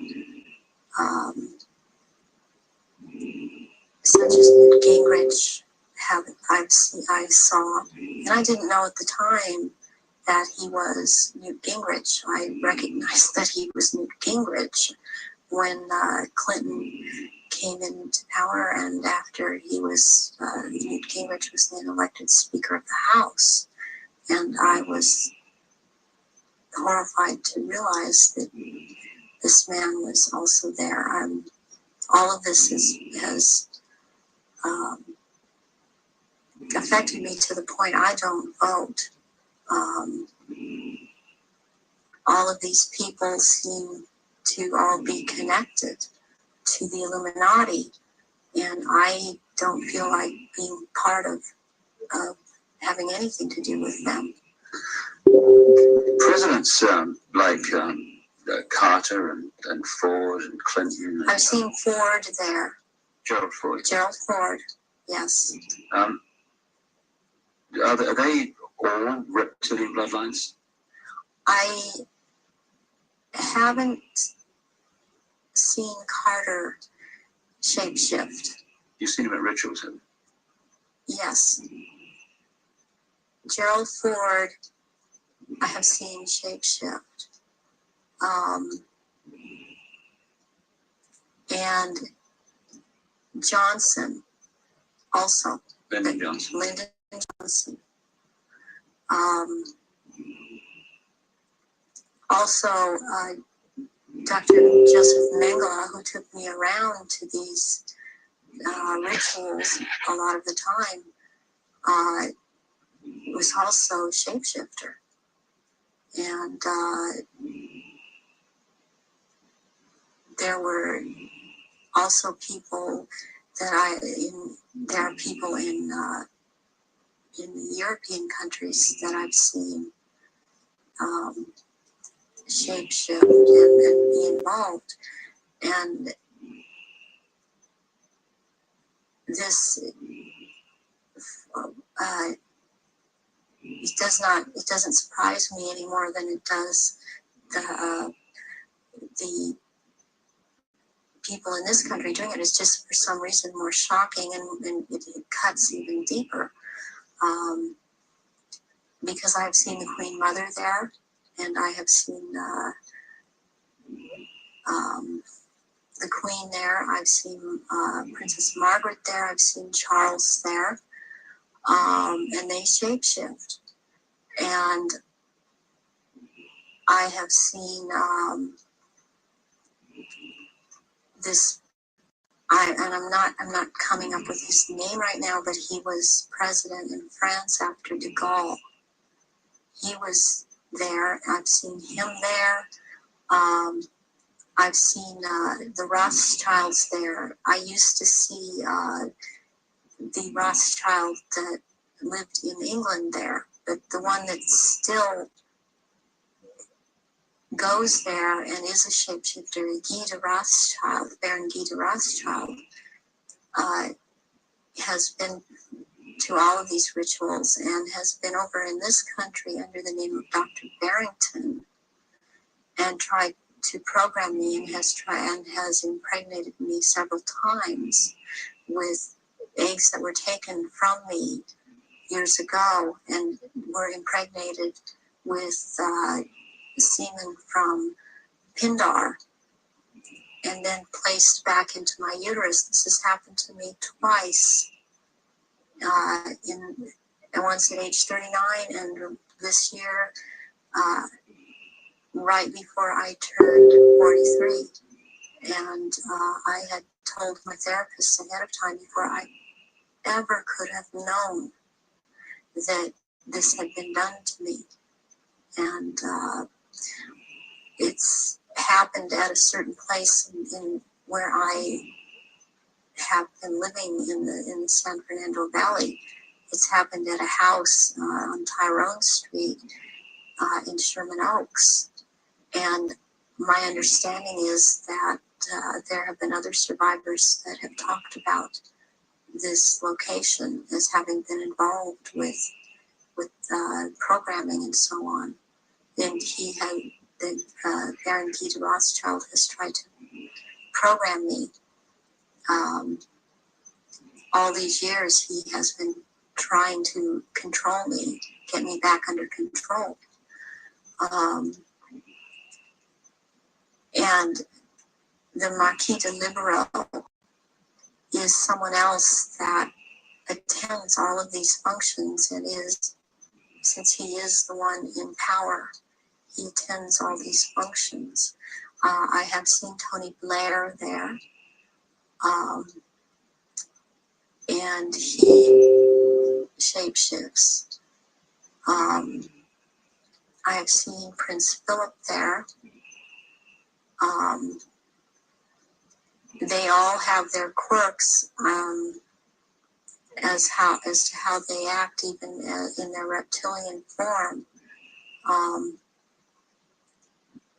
And they all, they act they don't act all like robots, but they have their quirks, they have their so-called personalities, but they are all cold-blooded. They would kill at the drop of a hat. I have even, since I've seen a picture of some people that are talking about this subject, I've seen them, when I've seen their pictures, I've recognized them. I did a double take a few weeks ago when I saw again someone who's been talking about around this subject, and it seems to be popular right now. Who's that? This man by the last name Sitchin. I've seen at rituals, and he is a shapeshifter. And I did a double take when I saw the picture of him, because I recognize him. And there's another person that I've seen, this Gardner, Sir Gardner. Lawrence Gardner. Sir Lawrence Gardner. He had recently written an article that was out in Nexus magazine. Part of it was about the menstrual blood, and what really triggered me was when he called it Starfire, because that is the name of one of the aspects of the three women who are the dressed mother goddess. That is my name in all of this.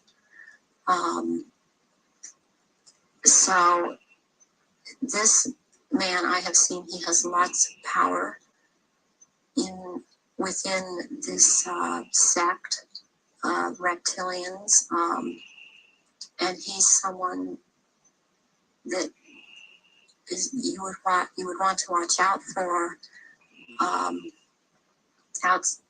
Outside of this too, as is this Sitchin person. What do you remember about Zachariah Sitchin? Zachariah Sitchin was someone in the rituals in attending the rituals, who was not a major player in as far as the rituals went, but was someone that others present did not make remarks at, or were very careful as to what they said around him. And he was talking about, he would be talking about doing away with people, persons that were in his way, or were putting on information that he didn't feel that he wanted put out. He is very much a disinformer, and that is his job, to disinform about what is going on with the Illuminati and with the reptilians. He actually warned me off from investigating the reptilians, interestingly. Where do the rituals take place that you've been involved in, involving the British royal family? Glamis Castle, Stonehenge, Balmoral Castle. I have reason to believe there's a church, and I think it may be Westminster Abbey. And there is a Mothers of Darkness castle or chateau in Brussels, Belgium. They've been there too.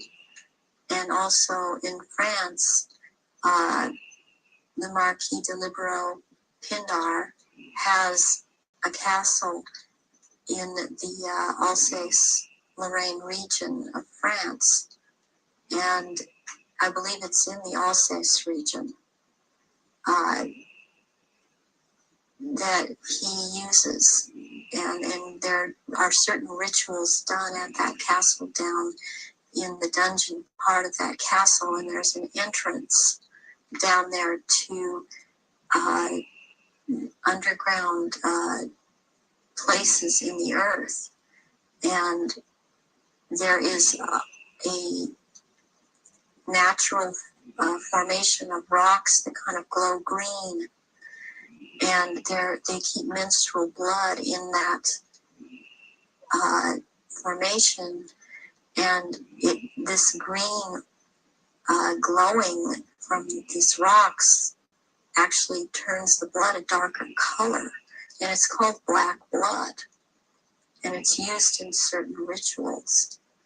But there are also, they keep small, there are smaller, less developed little reptilians that are kept down there. They're kind of pets. But one other thing that's also down there, there are eggs. It's like a nest of eggs kept down in that part where it's warm. It's very warm down there into this entrance, and these eggs are kept down there incubating, and they are the reptiles' eggs, and that's where they keep them. What are your memories of conducting the rituals for the royal family? What happened? What were they doing? One thing that sticks out in my mind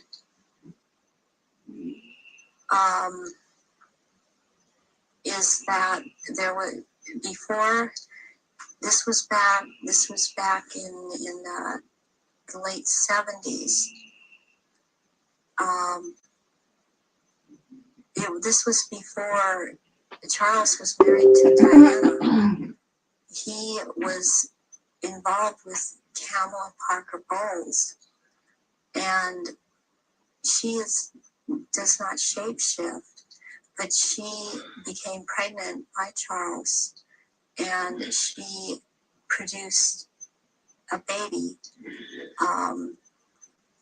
and this baby was presented at the ritual and killed, and that is the price, the firstborn between these two, and then eventually these two will marry, and that is the price that is to be paid, the sacrifice of the firstborn between the union of these two people. And I've seen that there. Something else that sticks out in my mind is that it was around the late 80s that I saw a very kind of dark man he was Arabic. It seemed to be Arabic or Egyptian, and I heard the name Fayed being mentioned, and the Queen Mother was there, and I called her the Black Queen, and she and he were talking very seriously and at some length about the subject. They were mentioning Diana, and they were mentioning his son, Dodi. And at the time, I didn't know who Dodi was. I knew who Diana was. I never saw her at any rituals. Where did this conversation take place? This took place at Balmoral Castle. And I heard them talking about a marriage between these two, and I thought at the time, well, she's married to Charles. Can there be a marriage when she's married to Charles? I didn't understand why the Queen Mother and this person that I now know to be Dodi Fayed, because I heard Fayed, Muhammad al-Fayed, talking, and I'd seen them together at, I saw them at Balmoral Castle. I overheard the conversation at Balmoral, but I'd seen them also at Mothers of Darkness Chateau in Brussels, and they were talking about a union between Diana and his son Dodi back in the late 80s, and I did not understand at that time, because I understood Diana to be married to Charles. I knew that she was married to Charles, and they had 2 children, and they were about to have another. And the Queen Mother, all I could pick up was that for some reason that there was a malevolence towards Diana. And Diana I had never seen at a ritual. I wondered what she knew about all of this. What have you seen the royal family do, the Queen Mother, and the other people you've seen in the rituals? What have you seen them do? I've seen all of them drink human blood and consume human flesh, and they have their own goblets in which they have blood, and these goblets are encrusted with jewels. And they also have their own daggers, and that the dagger goes into the goblet, and they stir the blood around with it, and it's also what it is, it's a symbol of the phallus going into the vagina when they're doing this. And I've seen them do this, and some of them have even, like the Queen Mother I saw with, she had her own little, like almost it's between a very elaborate ornate chair or a throne kind of thing brought in for her to sit. And because before these rituals actually start, there is a kind of people move around the room and talk, or recognize one another. It's a formal kind of a ritualistic setup, the way they talk and the way they introduce each other. It's like a court. What are they wearing? They're wearing robes. They're not wearing anything underneath the robes, and the robes are very ornate.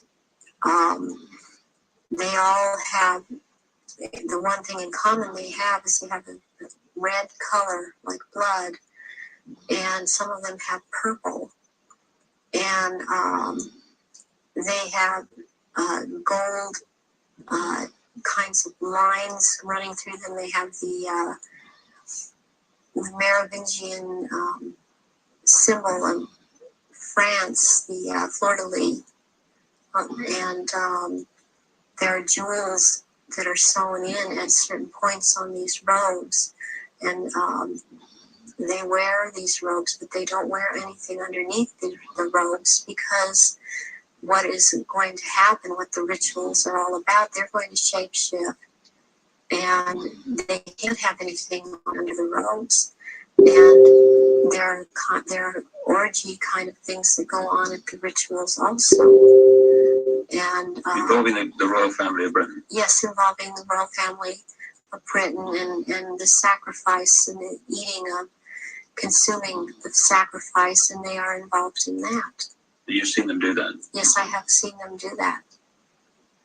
People in Britain listening to what you're saying would obviously be staggered, I guess, anywhere in the world. But what would stagger them mostly is in Britain, the Queen Mother has an image of being the nation's grandmother, a nice old lady, and good old Queen Mum, what a lovely lady. What's your experience of the Queen Mother? She is very cold in reality, and she is very cruel, and she is very different than she comes across to the public. She's cold-blooded.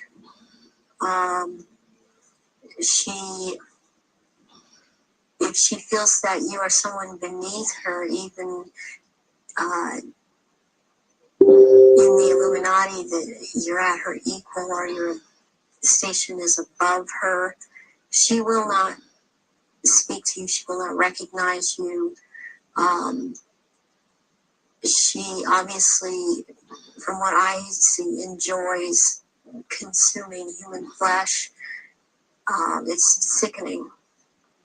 The one person that she seems to be afraid of is Pindar.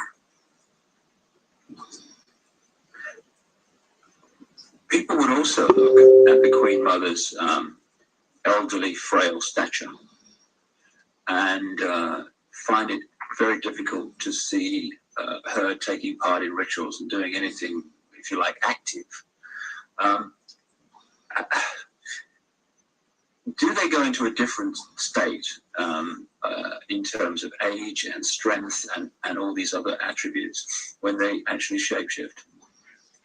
Yes, the human body that they choose to occupy or take when it was young, it ages. But when they take the reptilian form, these reptilians live hundreds of years. And so they have to have taken more than one human body to live in.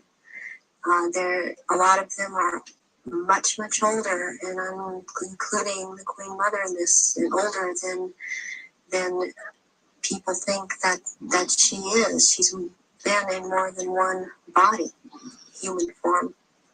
And when the time comes, if it is time for her to go on, and it's been chosen that she still has, it's known that she still has life for years to go, again, she will be put into the body, the essence of her, and the reptilian form will go, the essence of her will go into another body that is also has the ability to shapeshift into reptilian form. One of the pure reptilian human bloodlines. Yes. What happens when, take the Queen Mother as an example, what happens when they shapeshift? I mean, what do you see? You start to see changes happen, and they're happening so fast that it's almost, it's the closest thing that I've seen to it is what they're now doing with computer technology. It's just a literal transformation that happens very quickly, and they get taller, they get bigger, and they don't look at all as reptilians like they do as humans. And thus the wearing of the robes, because if they were in clothes, the clothes would be torn apart.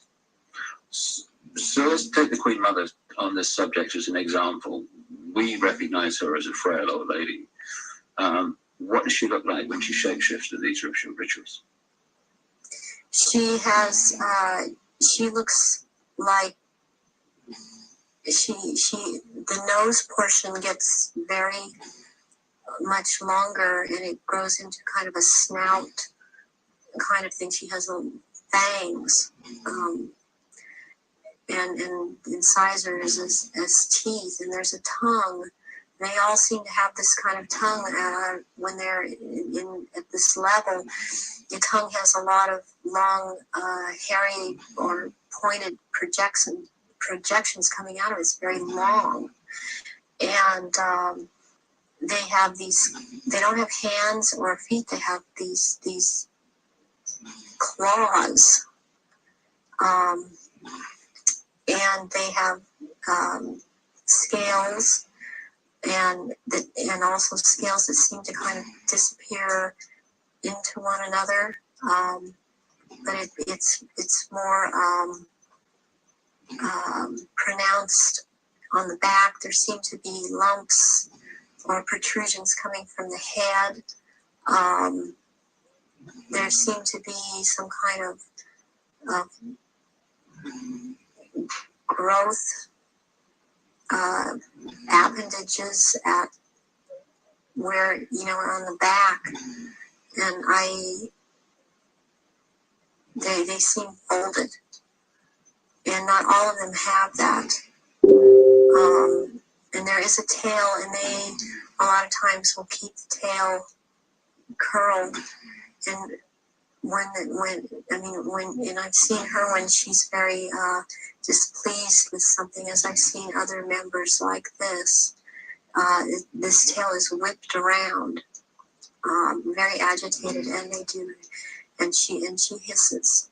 What color are they? Which one in particular? Let's take the Queen Mother as an example.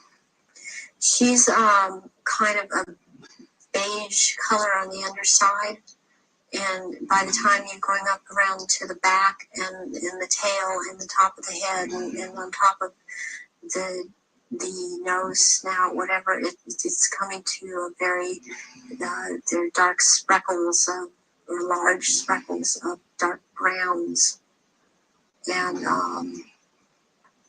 the eyes usually they're large. They look like they're very round, and they look like they're coming out of their sockets, and very protruding.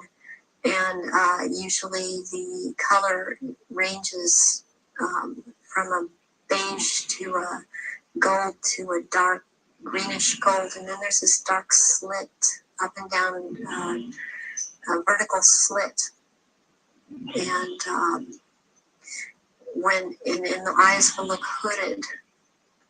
And when they look hooded, it's a very frightening thing, because it seems that when the eyes are hooded, they're about to do something. What do you mean by hooded? The lids come down, and it's almost, I guess it would be the same thing in a human as an expression of someone's got an idea. And how tall are they when they shapeshift? They're just about 7 feet tall. Some are a little shorter, or to a foot shorter. Some are a little bit taller than 7 feet. So what would the Queen and Prince Charles look like in their reptilian form? As to height? As to general appearance?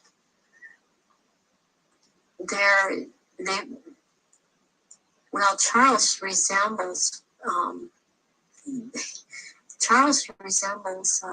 in both ways, in human form and in reptilian. He resembles Pindar. He's shorter though in reptilian form than Pindar, but the way that the reptilian, the nose shapes into the snout at that point, and the jaw becomes the underpart. It's very much like Pindar, and his mother doesn't look quite the same as he does. But what does the Queen look like? The Queen, she's darker, not quite so pale. She's darker all over. She doesn't have the amount of I would call it freckling. It's more like a gradual, the skin is gradually getting darker. It's more smooth. And she does have the lumps up on around her head and down the tail, the spine. Charles has the tails down around the spine.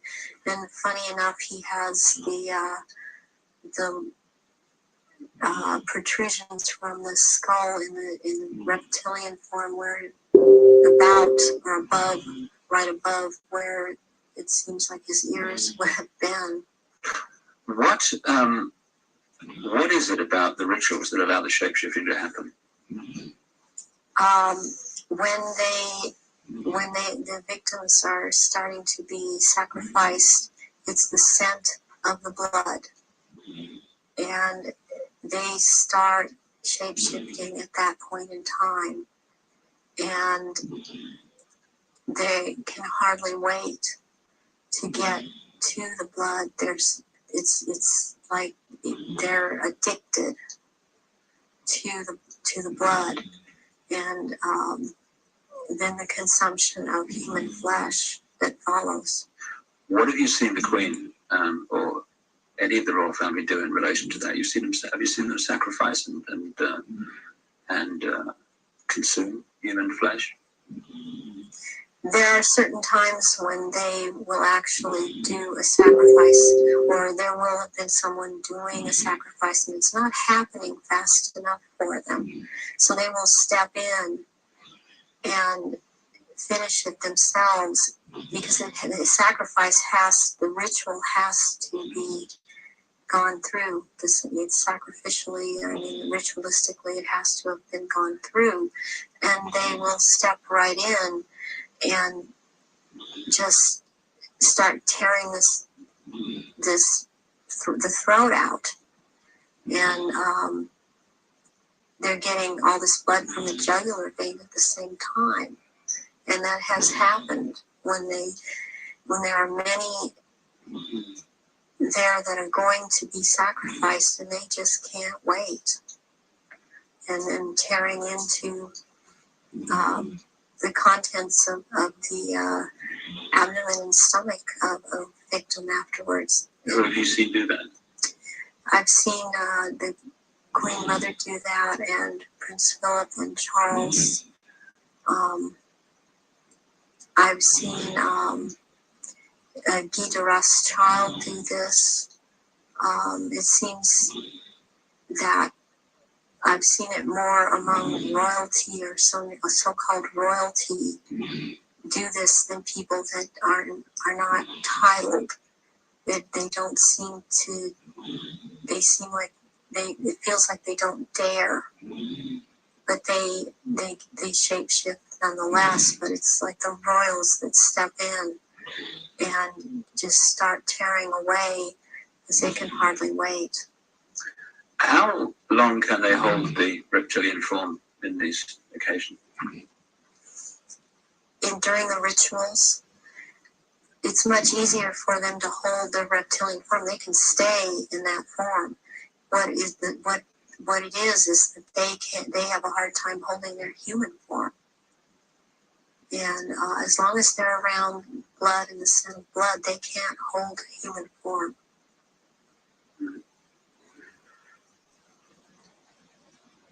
Where do you think the story of Diana fits into all this? In terms of the ritual that you know about, and the royal family background that you know about, what was all that about? What happened in Paris? Diana was a ritual sacrifice because she's named after a goddess, Diana. She was chosen from before birth for the purpose of which she served. I understand and very well, and am very empathetic towards Diana, because in a way it parallels what happened to me, to have served your purpose, had 2 children, and then be tossed aside. And to her horror, though, she obviously never attending a ritual, she knew something was happening, and she knew what was going on and could not be trusted to be at a ritual anyways. I don't think that Diana would have attended a ritual. I don't think that they could get her to cooperate in this because she actually saw for herself that this was going on after she married Charles. Was there any way, when Diana was married to Charles, without attending a blood ritual, that she could have seen him or one of the others become a reptile? They have a tendency when they're asleep to shapeshift, and not. They have to consciously hold their form, and when they're asleep, they have a tendency to not hold human form and to shapeshift into reptilians, and there could be other things that happen. You know, I'm thinking about the times that Diana would have gone through a menstrual period. Well, that would have also really triggered some of these people in the royal family that are reptilian around her to want to shapeshift, or any woman, any human woman in that household that would be having a period would tend, that scent of blood would tend to cause a momentary shapeshift. What was the whole, what appears to be a ceremony surrounding her assassination? What was that about? The rumors that she was pregnant, the Egyptian deified, and the place where it all happened, which is an ancient sacrificial site to the goddess Diana. How does all that fit together in the rituals that you know about? Okay, the crone aspect of the goddess is Hecate, and the day of Hecate is on August 13th. And what is very prevalent in this with the Illuminati and what they've done with the Druidism and other in Egypt, the Egyptian religions, is they like to mirror the numbers. And so as like, for example, with the goddess Isis, her number is 18. When you mirror it, it's 81, and that is the number of the sister of Isis, Nephthys. And Nephthys was considered the evil sister to Isis. With Hecate, what I think happened here is that she was sacrificed, and it was a very important sacrifice because 3 people died, and it was a picture of the triad of Isis, Osiris, and Horus to them. Horus being the unborn child of Dodi-Fayed that Diana carried and was 3 months old, which is another very important fact, a number that's important to them, to be 3 months old. Sacrificial babies are taken in utero at 3, 5, and 7 months. And when I heard about this was a deal that I understood now had gone down. And she had to die in that tunnel because that tunnel's a passageway for Diana, the goddess. And she died at the 13th pillar again because of Hecate. And she died on the 31st because it's the mirror image of 13. And my understanding of what I get inside of me, and because I was told by Baron Guy de Rothschild last beginning of February when he was in this country and he was there to try and reprogram me again and impregnate me, was that he was in the tunnel that night. He had to be there because not only was it a ritual death of Diana, this was also about taking her soul, and he was taking the soul of Diana, which no one else there could do. Whoever was present there could not do it. He could do it, and he was in France. This is the hypnotic stare you talk about. Yes, and drawing in the breath, and he had to be there to do this ritual killing, this ritual murder. This would mean that the ambulance team and a doctor that arrived within a minute of the crash coming the other way must have been in on this whole deal, or at least the people in charge of the ambulance team. From your experience of the kind of people involved in this Illuminati satanic network, do you think that's possible that they could set that up? Yes, I do. I've seen a lot of things set up that if you did not know, if you weren't in on the so-called inner circle, or know what the Illuminati can do, because they depend on people not believing they're really there, you would not, you would have a hard time believing it. That this has been such a secretive group and worked in such insidious ways to infiltrate and control. And there are so many unanswered questions they don't seem to be able to answer about Diana that keep coming up in spite of all the reports that come out, because there are people that don't believe what they're hearing. What would have been the purpose of creating such a clear and definite ritual in the assassination of Diana? What would be the purpose of that when they could have killed her in another way? Because it had to be done as a ritual, because they were going to take her soul.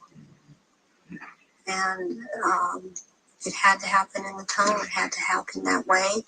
It had to happen in that year. And this is all, there's all a timeline to all of this. There's been many rumors that she was pregnant. But as I understand it, one of her friends says that was not possible because she knew that very shortly before she'd had a menstrual period. Is it possible to be pregnant and for that to still happen? Yes, it is. This happened to me. I was impregnated with one of my own fertilized eggs that was fertilized by the sperm of Pindar. And he sent Guy de Rothschild to impregnate me in this manner. And I was impregnated in October of '94. I had periods up until February when it was discovered, and they seemed normal, not light. And I then was, since I had the background of a nurse, and had worked with a nurse midwife delivering babies, I was, for some reason, it occurred to me to check my stomach, my abdomen, and I realized that I was pregnant, and so I ended up seeing the doctor, who told me, he verified, you're pregnant. He did it with blood test, with the urine test, and ultrasound exam, and if I don't do an abortion on you tomorrow, you're going to have to go through a different type of abortion, which probably would have been a saline abortion. And I knew what I was pregnant with by that time. And so I was terrified to go through with it. Could not go through with it, knowing what I knew. And so I had the abortion, but I had periods the whole time. You were impregnated at the point that it happened without you having any knowledge of it. No, I did not. Is it possible that that happened to Diana if she was, as the evidence that I've looked at suggests, also mind controlled and a multiple from the early part of her life? That is definitely more than a probability. The thing about being multiple or dissociative identity disorder is that the host person doesn't know that they are, but they have missing time, but then they have amnesia for the missing time. They don't realize they're missing time. They don't realize things are happening to them. They show up, pregnant. They show up with marks on their bodies. They don't know, I think I must have bumped myself, and that's not actually how it happened. Or they have needle marks on their body when they've been gotten a hold of and drugged. And it's only when they start to realize something's not right and they try and make a timeline and try and account for their time, they realize there's so much they can't account for that they simply took for granted. Or I was out shopping, or I was at this person's house, or I was over there. Then they realize they don't have a timeline for any of these things. Do you think that Diana's two children were Prince Charles's children? I do not believe that William is. I've heard that he was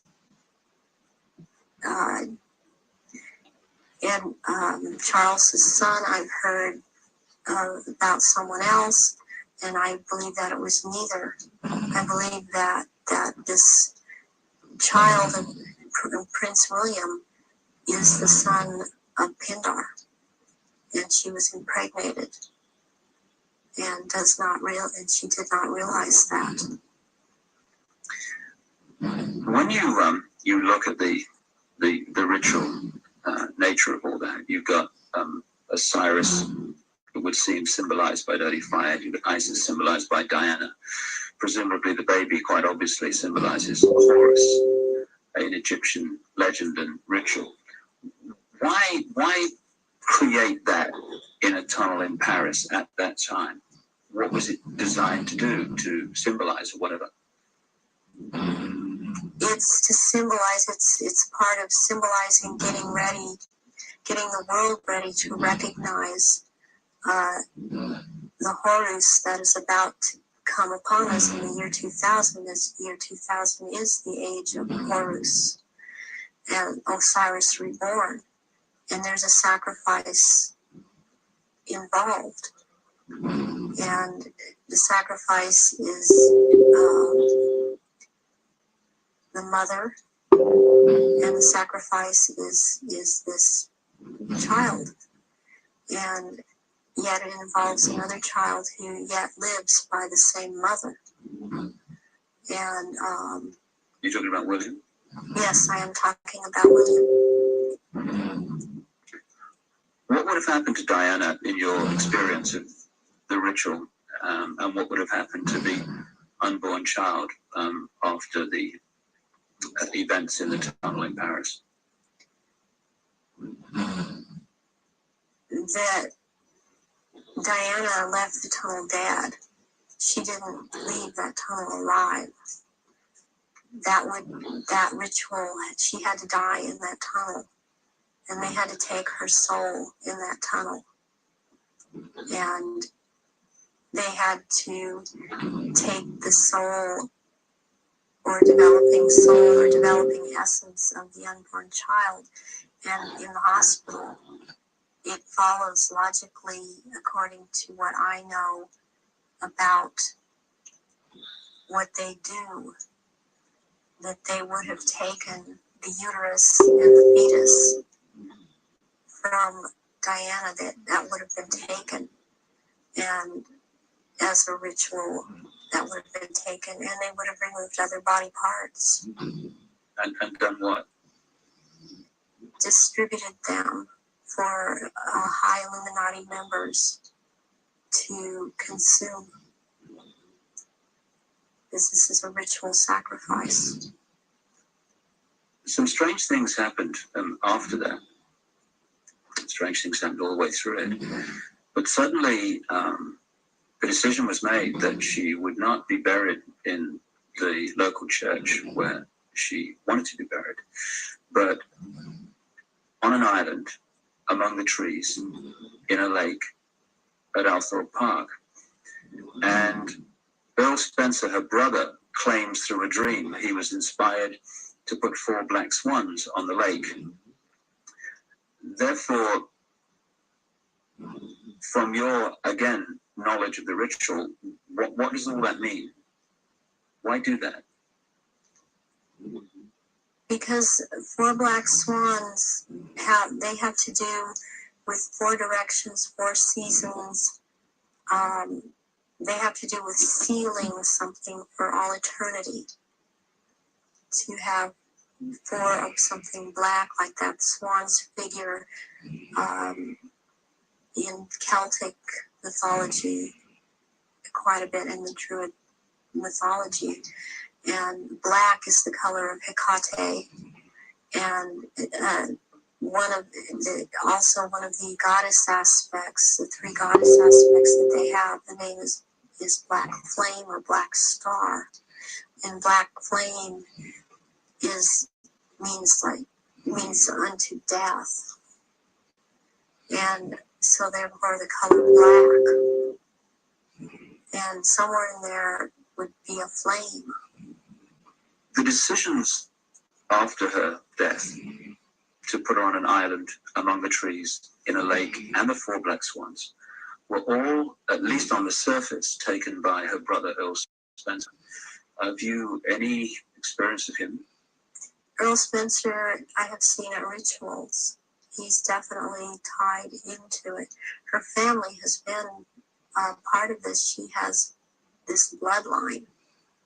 I have not seen him shapeshift, but he's tied into it. You've seen him at rituals? Yes, I have. Sacrifices took place? Yes, I have. What about her father? Any knowledge of him? Her father was present at rituals. Her father would have been involved way before Diana was born. For her to have been involved in watch her actions after she was married, cutting herself, being anorexic, being bulimic,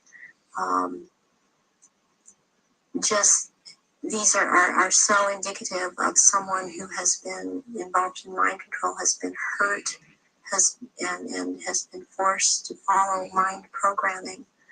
That this would have started when she was a little child, and her father would have been involved. So if they got her into this mind control stream from birth, presumably they would have been able to shape events right from that point to the 13th pillar. Yes. Yeah, they would have.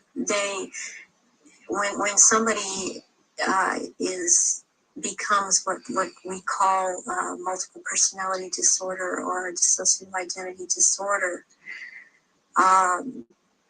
there are many programs that are induced that can be induced at any point. I mean, you've got the machinery in place when they're a very small child, and as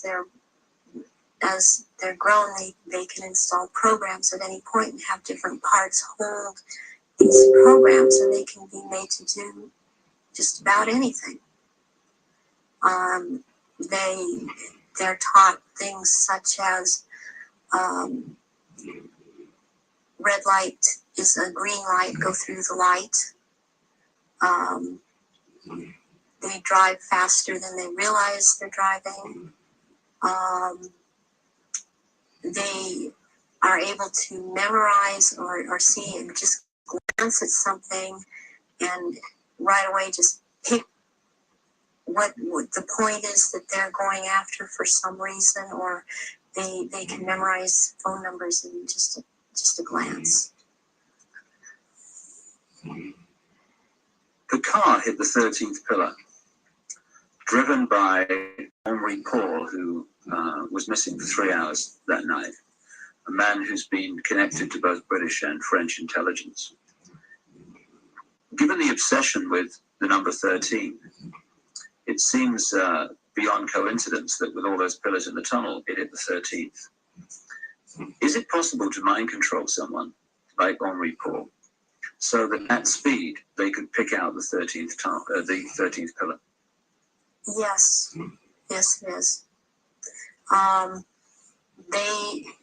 He also, it's very, very possible that he was drugged and programmed in the time he was missing.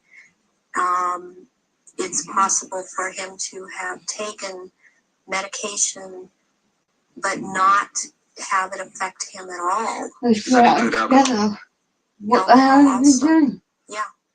And then maybe later or not, it would affect him, depending on if that's what the program was for it to affect him. You don't have the authority to But tell it might that. not affect someone at all. I've been through this myself. It doesn't matter, you don't have So any I know authority this to too, twist it. and, What happened to you in this instance? it was a very bad time in my life. The one time in particular I'm speaking of, where my then husband told me that he wanted Oh, a don't give divorce, that bullshit lie. and I took You married a famous actor, that's all you did. approximately 8. And he caught you at it, and I they don't didn't remember apply the press. what the dosage was, but 8 Xanax pills in front of him. And I drove from where I lived in Orange County to the Norwalk area and went to see my therapist who was holding some groups in this area. And I did not feel the effects of the pills at all when I drove Okay, to what? see him. I did not feel the effects of the Oh pills my at all when God. I left Yeah, later. And I had no car accidents. I was not stopped. My driving skills were very good. And Oh dear. I've seen this happen with other people that have had mind control programming and this Oh DID, dear. and Well, you just swallow up medication and one part holds on to it and it does not affect the body. So if you're in a compartment that is not connected to taking the pills, you're not affected by it. But if you were put into that compartment that took the pills, if you like, you would be affected by them. Yes, and you can also have what they can do with you is have a whole bunch of altars or parts lined up that, okay, you will be out from this point to this point, and then this next part, will be out at from this point to this point. They can keep going like that. It can be a very complicated, long thing, but they can line them up that way. That's where the programming goes. Do you think this could explain the apparent mystery of a alcohol reading of Henri Paul that was equivalent to 8 Scottish on an empty stomach, while the video evidence of the Ritz Hotel security cameras is that this was not a man in the minutes before he drove Diana into the tunnel that was in any way at that level of drunkenness? Yes, that can very well explain it.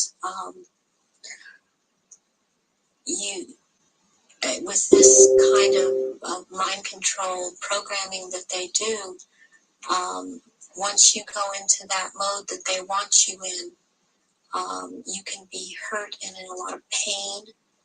or you can be drugged to the gills, or have drunk too much, and you appear to be in no pain at all, appear to be perfectly with it, and you don't feel it. You feel all right. People would find it difficult, just coming from their own experience and observation, that someone could drive a car into a tunnel at considerable speed and pick out among 30 of the 13th pillar. How is that possible to program someone to do that? Because that someone has been taught and programmed and taught and programmed and taught for quite a while how to do this at a very fast speed. The mind works very fast, and if they have the mind and body connected the right way, they can drive. They would have been able. This person would have been able to drive into the 13th pillar at a fast speed. Would that have been happening on a conscious level, or would the subconscious have been pulling the strings? This would be on a subconscious level, and the person would not be aware themselves of what they were doing. In those crucial minutes before Henri Paul got in the car and drove away, would someone have had to have given him the trigger to access and activate the programming then? Or could he have been in some way pre-programmed to be triggered at that time? And if so, what would that be? Well, he was probably programmed to do all of this at a trigger signal. And so what happened is that somebody triggered him with a preset signal that he was told, when you are given this signal, you will act out. You know, and the program was already set to go off when the trigger, when he saw the trigger. What form could this trigger have taken? It could have been a hand signal. It could have been a certain type of handshake. It could have been a color that he saw that was flashed in front of his face. It could have been a certain person doing a hand signal. It's most likely that there was a person present that he was to react to when this person said something or signaled him in some way. Given the extent of your programming from birth, how was it possible for you to break out of it, as you appear to have done now? One thing that happened is that in 1989, my programmer handler died, who was Mengele. And he was in this country so much, and I was around him so much, and he had a lot of control over me. And what happens when a programmer handler dies, they usually have taught the person that they've been working with, to be very, very loyal unto death to them. And that's something that they, in the end, it works against everything, because when they die, even someone else coming in and trying to take over, a lot of these altars are not open to that and are loyal to that one person. And in my case, Baron Guy de Rothschild is the one that tried to take over. And for some number of years, there was a lot of the time, half the time they got their way, and half the time they didn't. And in major things, they did not get their way. One of the things that I went out and did in 1993 was I cut my hair off, and because I was publicly seen and known to have very, very long hair, I could no longer be seen. I could not be seen with my hair cut off short. This would have caused a lot of questions with other people that had been programmed. And they still tried to carry on with other parts where I wouldn't have to be publicly seen because they still consider me to hold this status, and they still consider me their property. I was always told I was their property. One question that people would ask is, given all that you know, why don't they just take you out? They still have plans for me, and this was told to me just a few days ago by someone else who has spoken with Baron Guy de Rothschild that they have plans for me, and they plan to try to have me back because of the psychic abilities, and that is not going to happen. In the little bit of tape we've got left, can we just turn the subject to the jewelry that you've got to your left there? What is that? Was that part of the rituals that you were involved in? The first one, this is a child's ring. It is a 14 karat gold white, or 14 karat white gold ring with a diamond in the middle of a hexagram, or a hexagonal shape, and it looks like a hexagon if you were able to look closely at the diamond. This was returned to me by my ex-husband, who told me, well, this was in your daughter's clothes. And this was a message to me, and it was a trigger to me for him to do this. Very well, any high-ranking survivors that I have talked to that know of this ring know that it's from Mothers of Darkness. And it would be very unusual. I mean, I don't know of anyone else that has a ring like this in their possession at this point in time. And what's the necklace? The necklace here is made out of copper, and it's very Egyptian, and it was given to me when I turned 19, and that's an important age because you really start at the position I was at, having these psychic powers in full effect and being allowed to do this in full effect during rituals, and this was worn during certain rituals. Why copper, and why have it at all? Copper is a transmitter. Copper has always been used in the occult. It has a specific meaning. The meaning it has is because I had a triad of altars that were very active in a lot of rituals, and the triad was Isis, Osiris, and Horus. And Isis was the part that drew down the moon, and Osiris performed the rituals, and Horus was what was born of performing those rituals. Just in the literally 3 minutes we've got left, 3 or 4 minutes, I know it's difficult, but I want people to understand the nature of what's going on to so many people today. What sort of things were done to you as part of your traumatization as a child and later? I was electroshocked to the extent that my parents were told when I was in first grade that my IQ was 70 and that I was retarded, and they said I would be retarded. I always had trouble in school because when I was in school, because I missed so much school. My school records are missing. They've just disappeared. I have medical records that are missing. My birth certificate appears to have been tampered with. I have had my eyelids taped open, and so I couldn't shut my eyes. I have been electroshocked. I've been put into a narcoleptic sleep and had earphones placed over my ears and had messages repeated and repeated for days.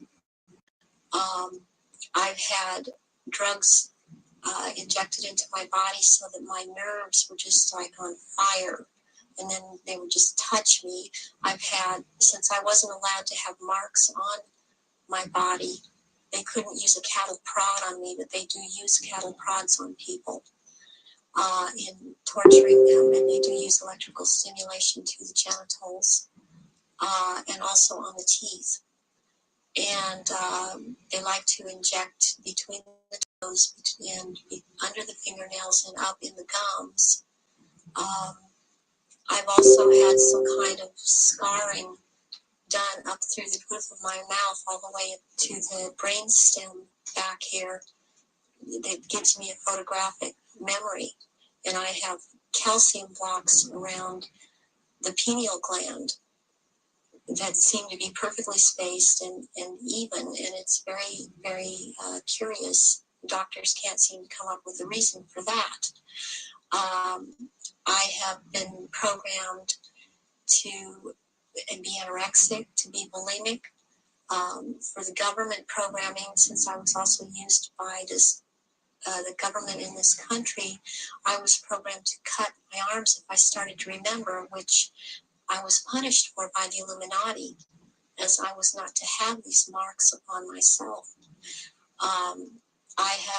I was made to eat my own feces as a little child. I was made to drink my own urine. I was not allowed to go to the bathroom. I was placed in a sensory deprivation tank. I had my shoulders, my knees, my toes, and my fingers, my elbows dislocated and then put back into place when they wanted me to be traumatized. I've repeatedly had phone calls of tones coming over my phone, and tones that you can't make by pressing telephone buttons, tones that sound like sonar sounds from a submarine, tones that sound like they were made by some type of instrument. And I have had directed energy used on me, ELF, low frequency electric waves used on me, microwave energy, and this in turn has created two different, I would hear one tone in one ear, one tone in different tone in the other ear. It creates a third tone. They're called tritones. They change the electrical activity of your brainwaves and to put you in the state they want you in. I have been programmed to run through red light, thinking it's green. There's been a lot of programming done around my children that used my children against me. And it's a very painful subject with me to know that this is happening to my children. The same thing that's happened to me. It's hard, it's easier. I don't know if I can make people understand this. It's easier for me to have, okay, I can handle that I went through this. And what I want most is to expose these people because of what they're doing to children all over. But they're doing it to my children too. And my daughter believes I've abandoned her. My son believes I abandoned him. And they don't have hope when they're children. They don't have hope when their mother's taken away from them and they're told that their mother just left them. So this is a cycle that goes on with thousands and thousands of survivors, not just myself. And this is how they perpetuate it if there is a parent that's protected that believes and has found out this is happening.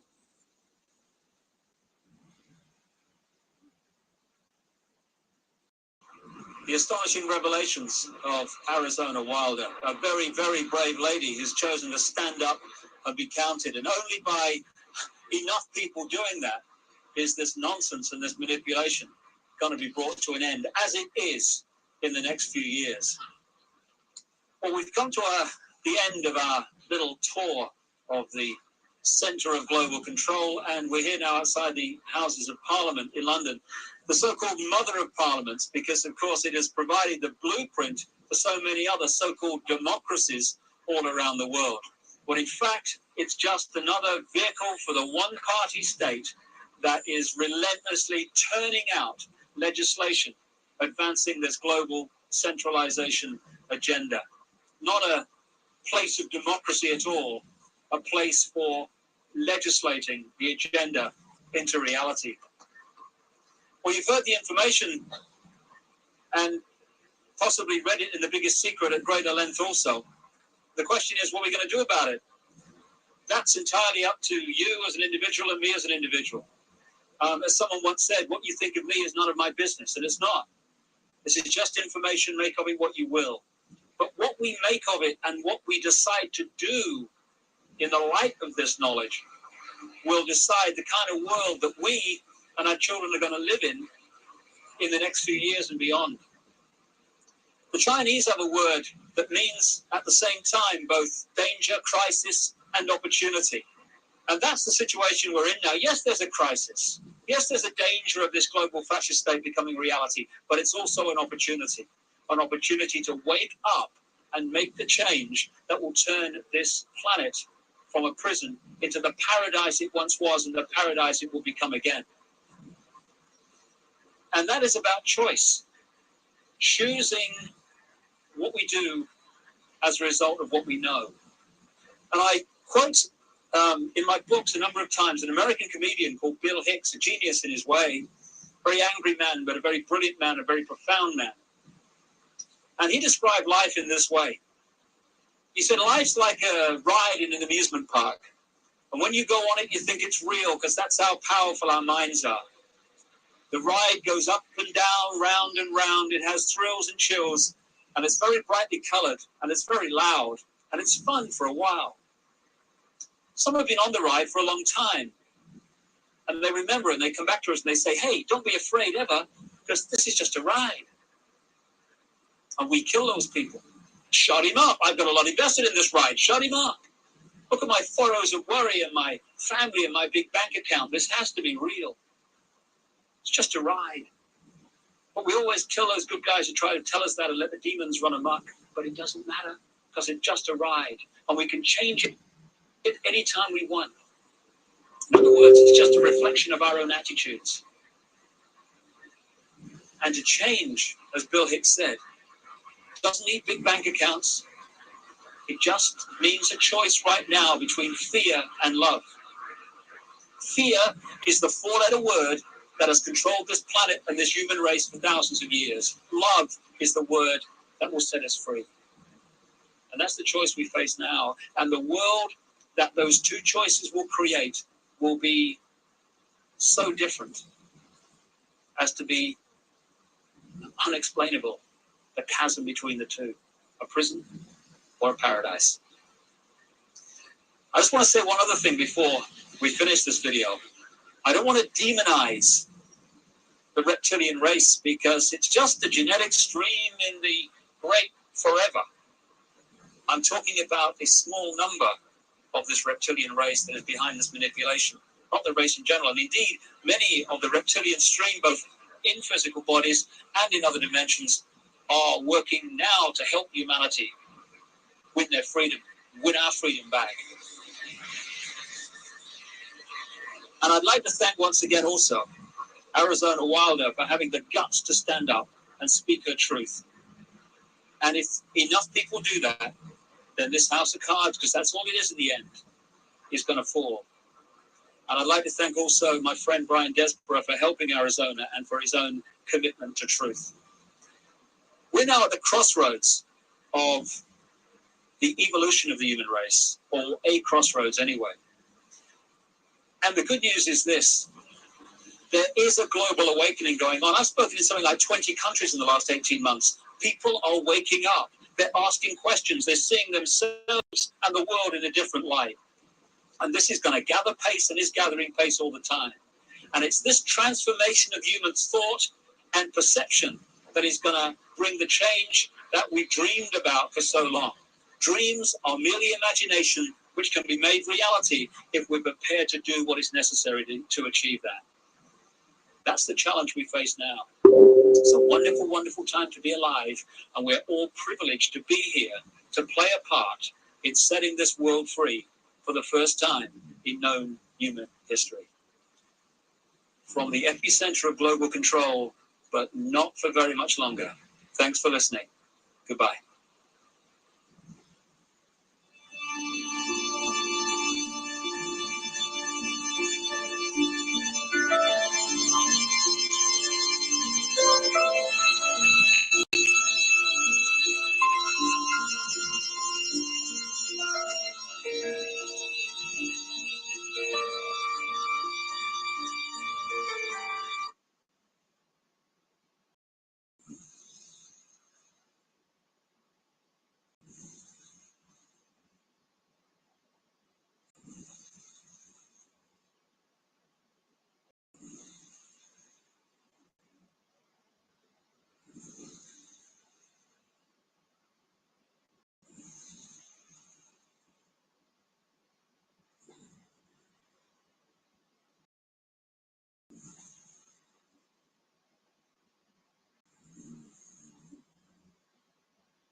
No, I love that.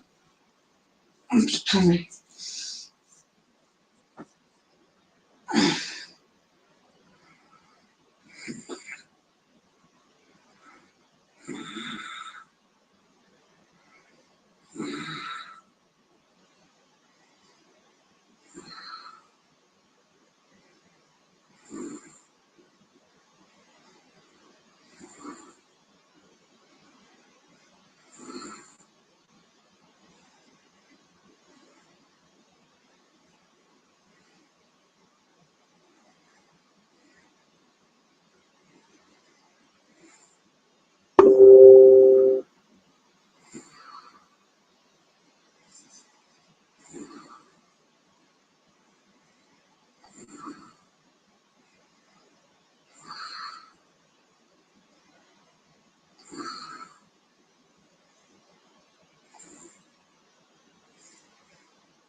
Multi-sexes and swap views. There.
Excuse me?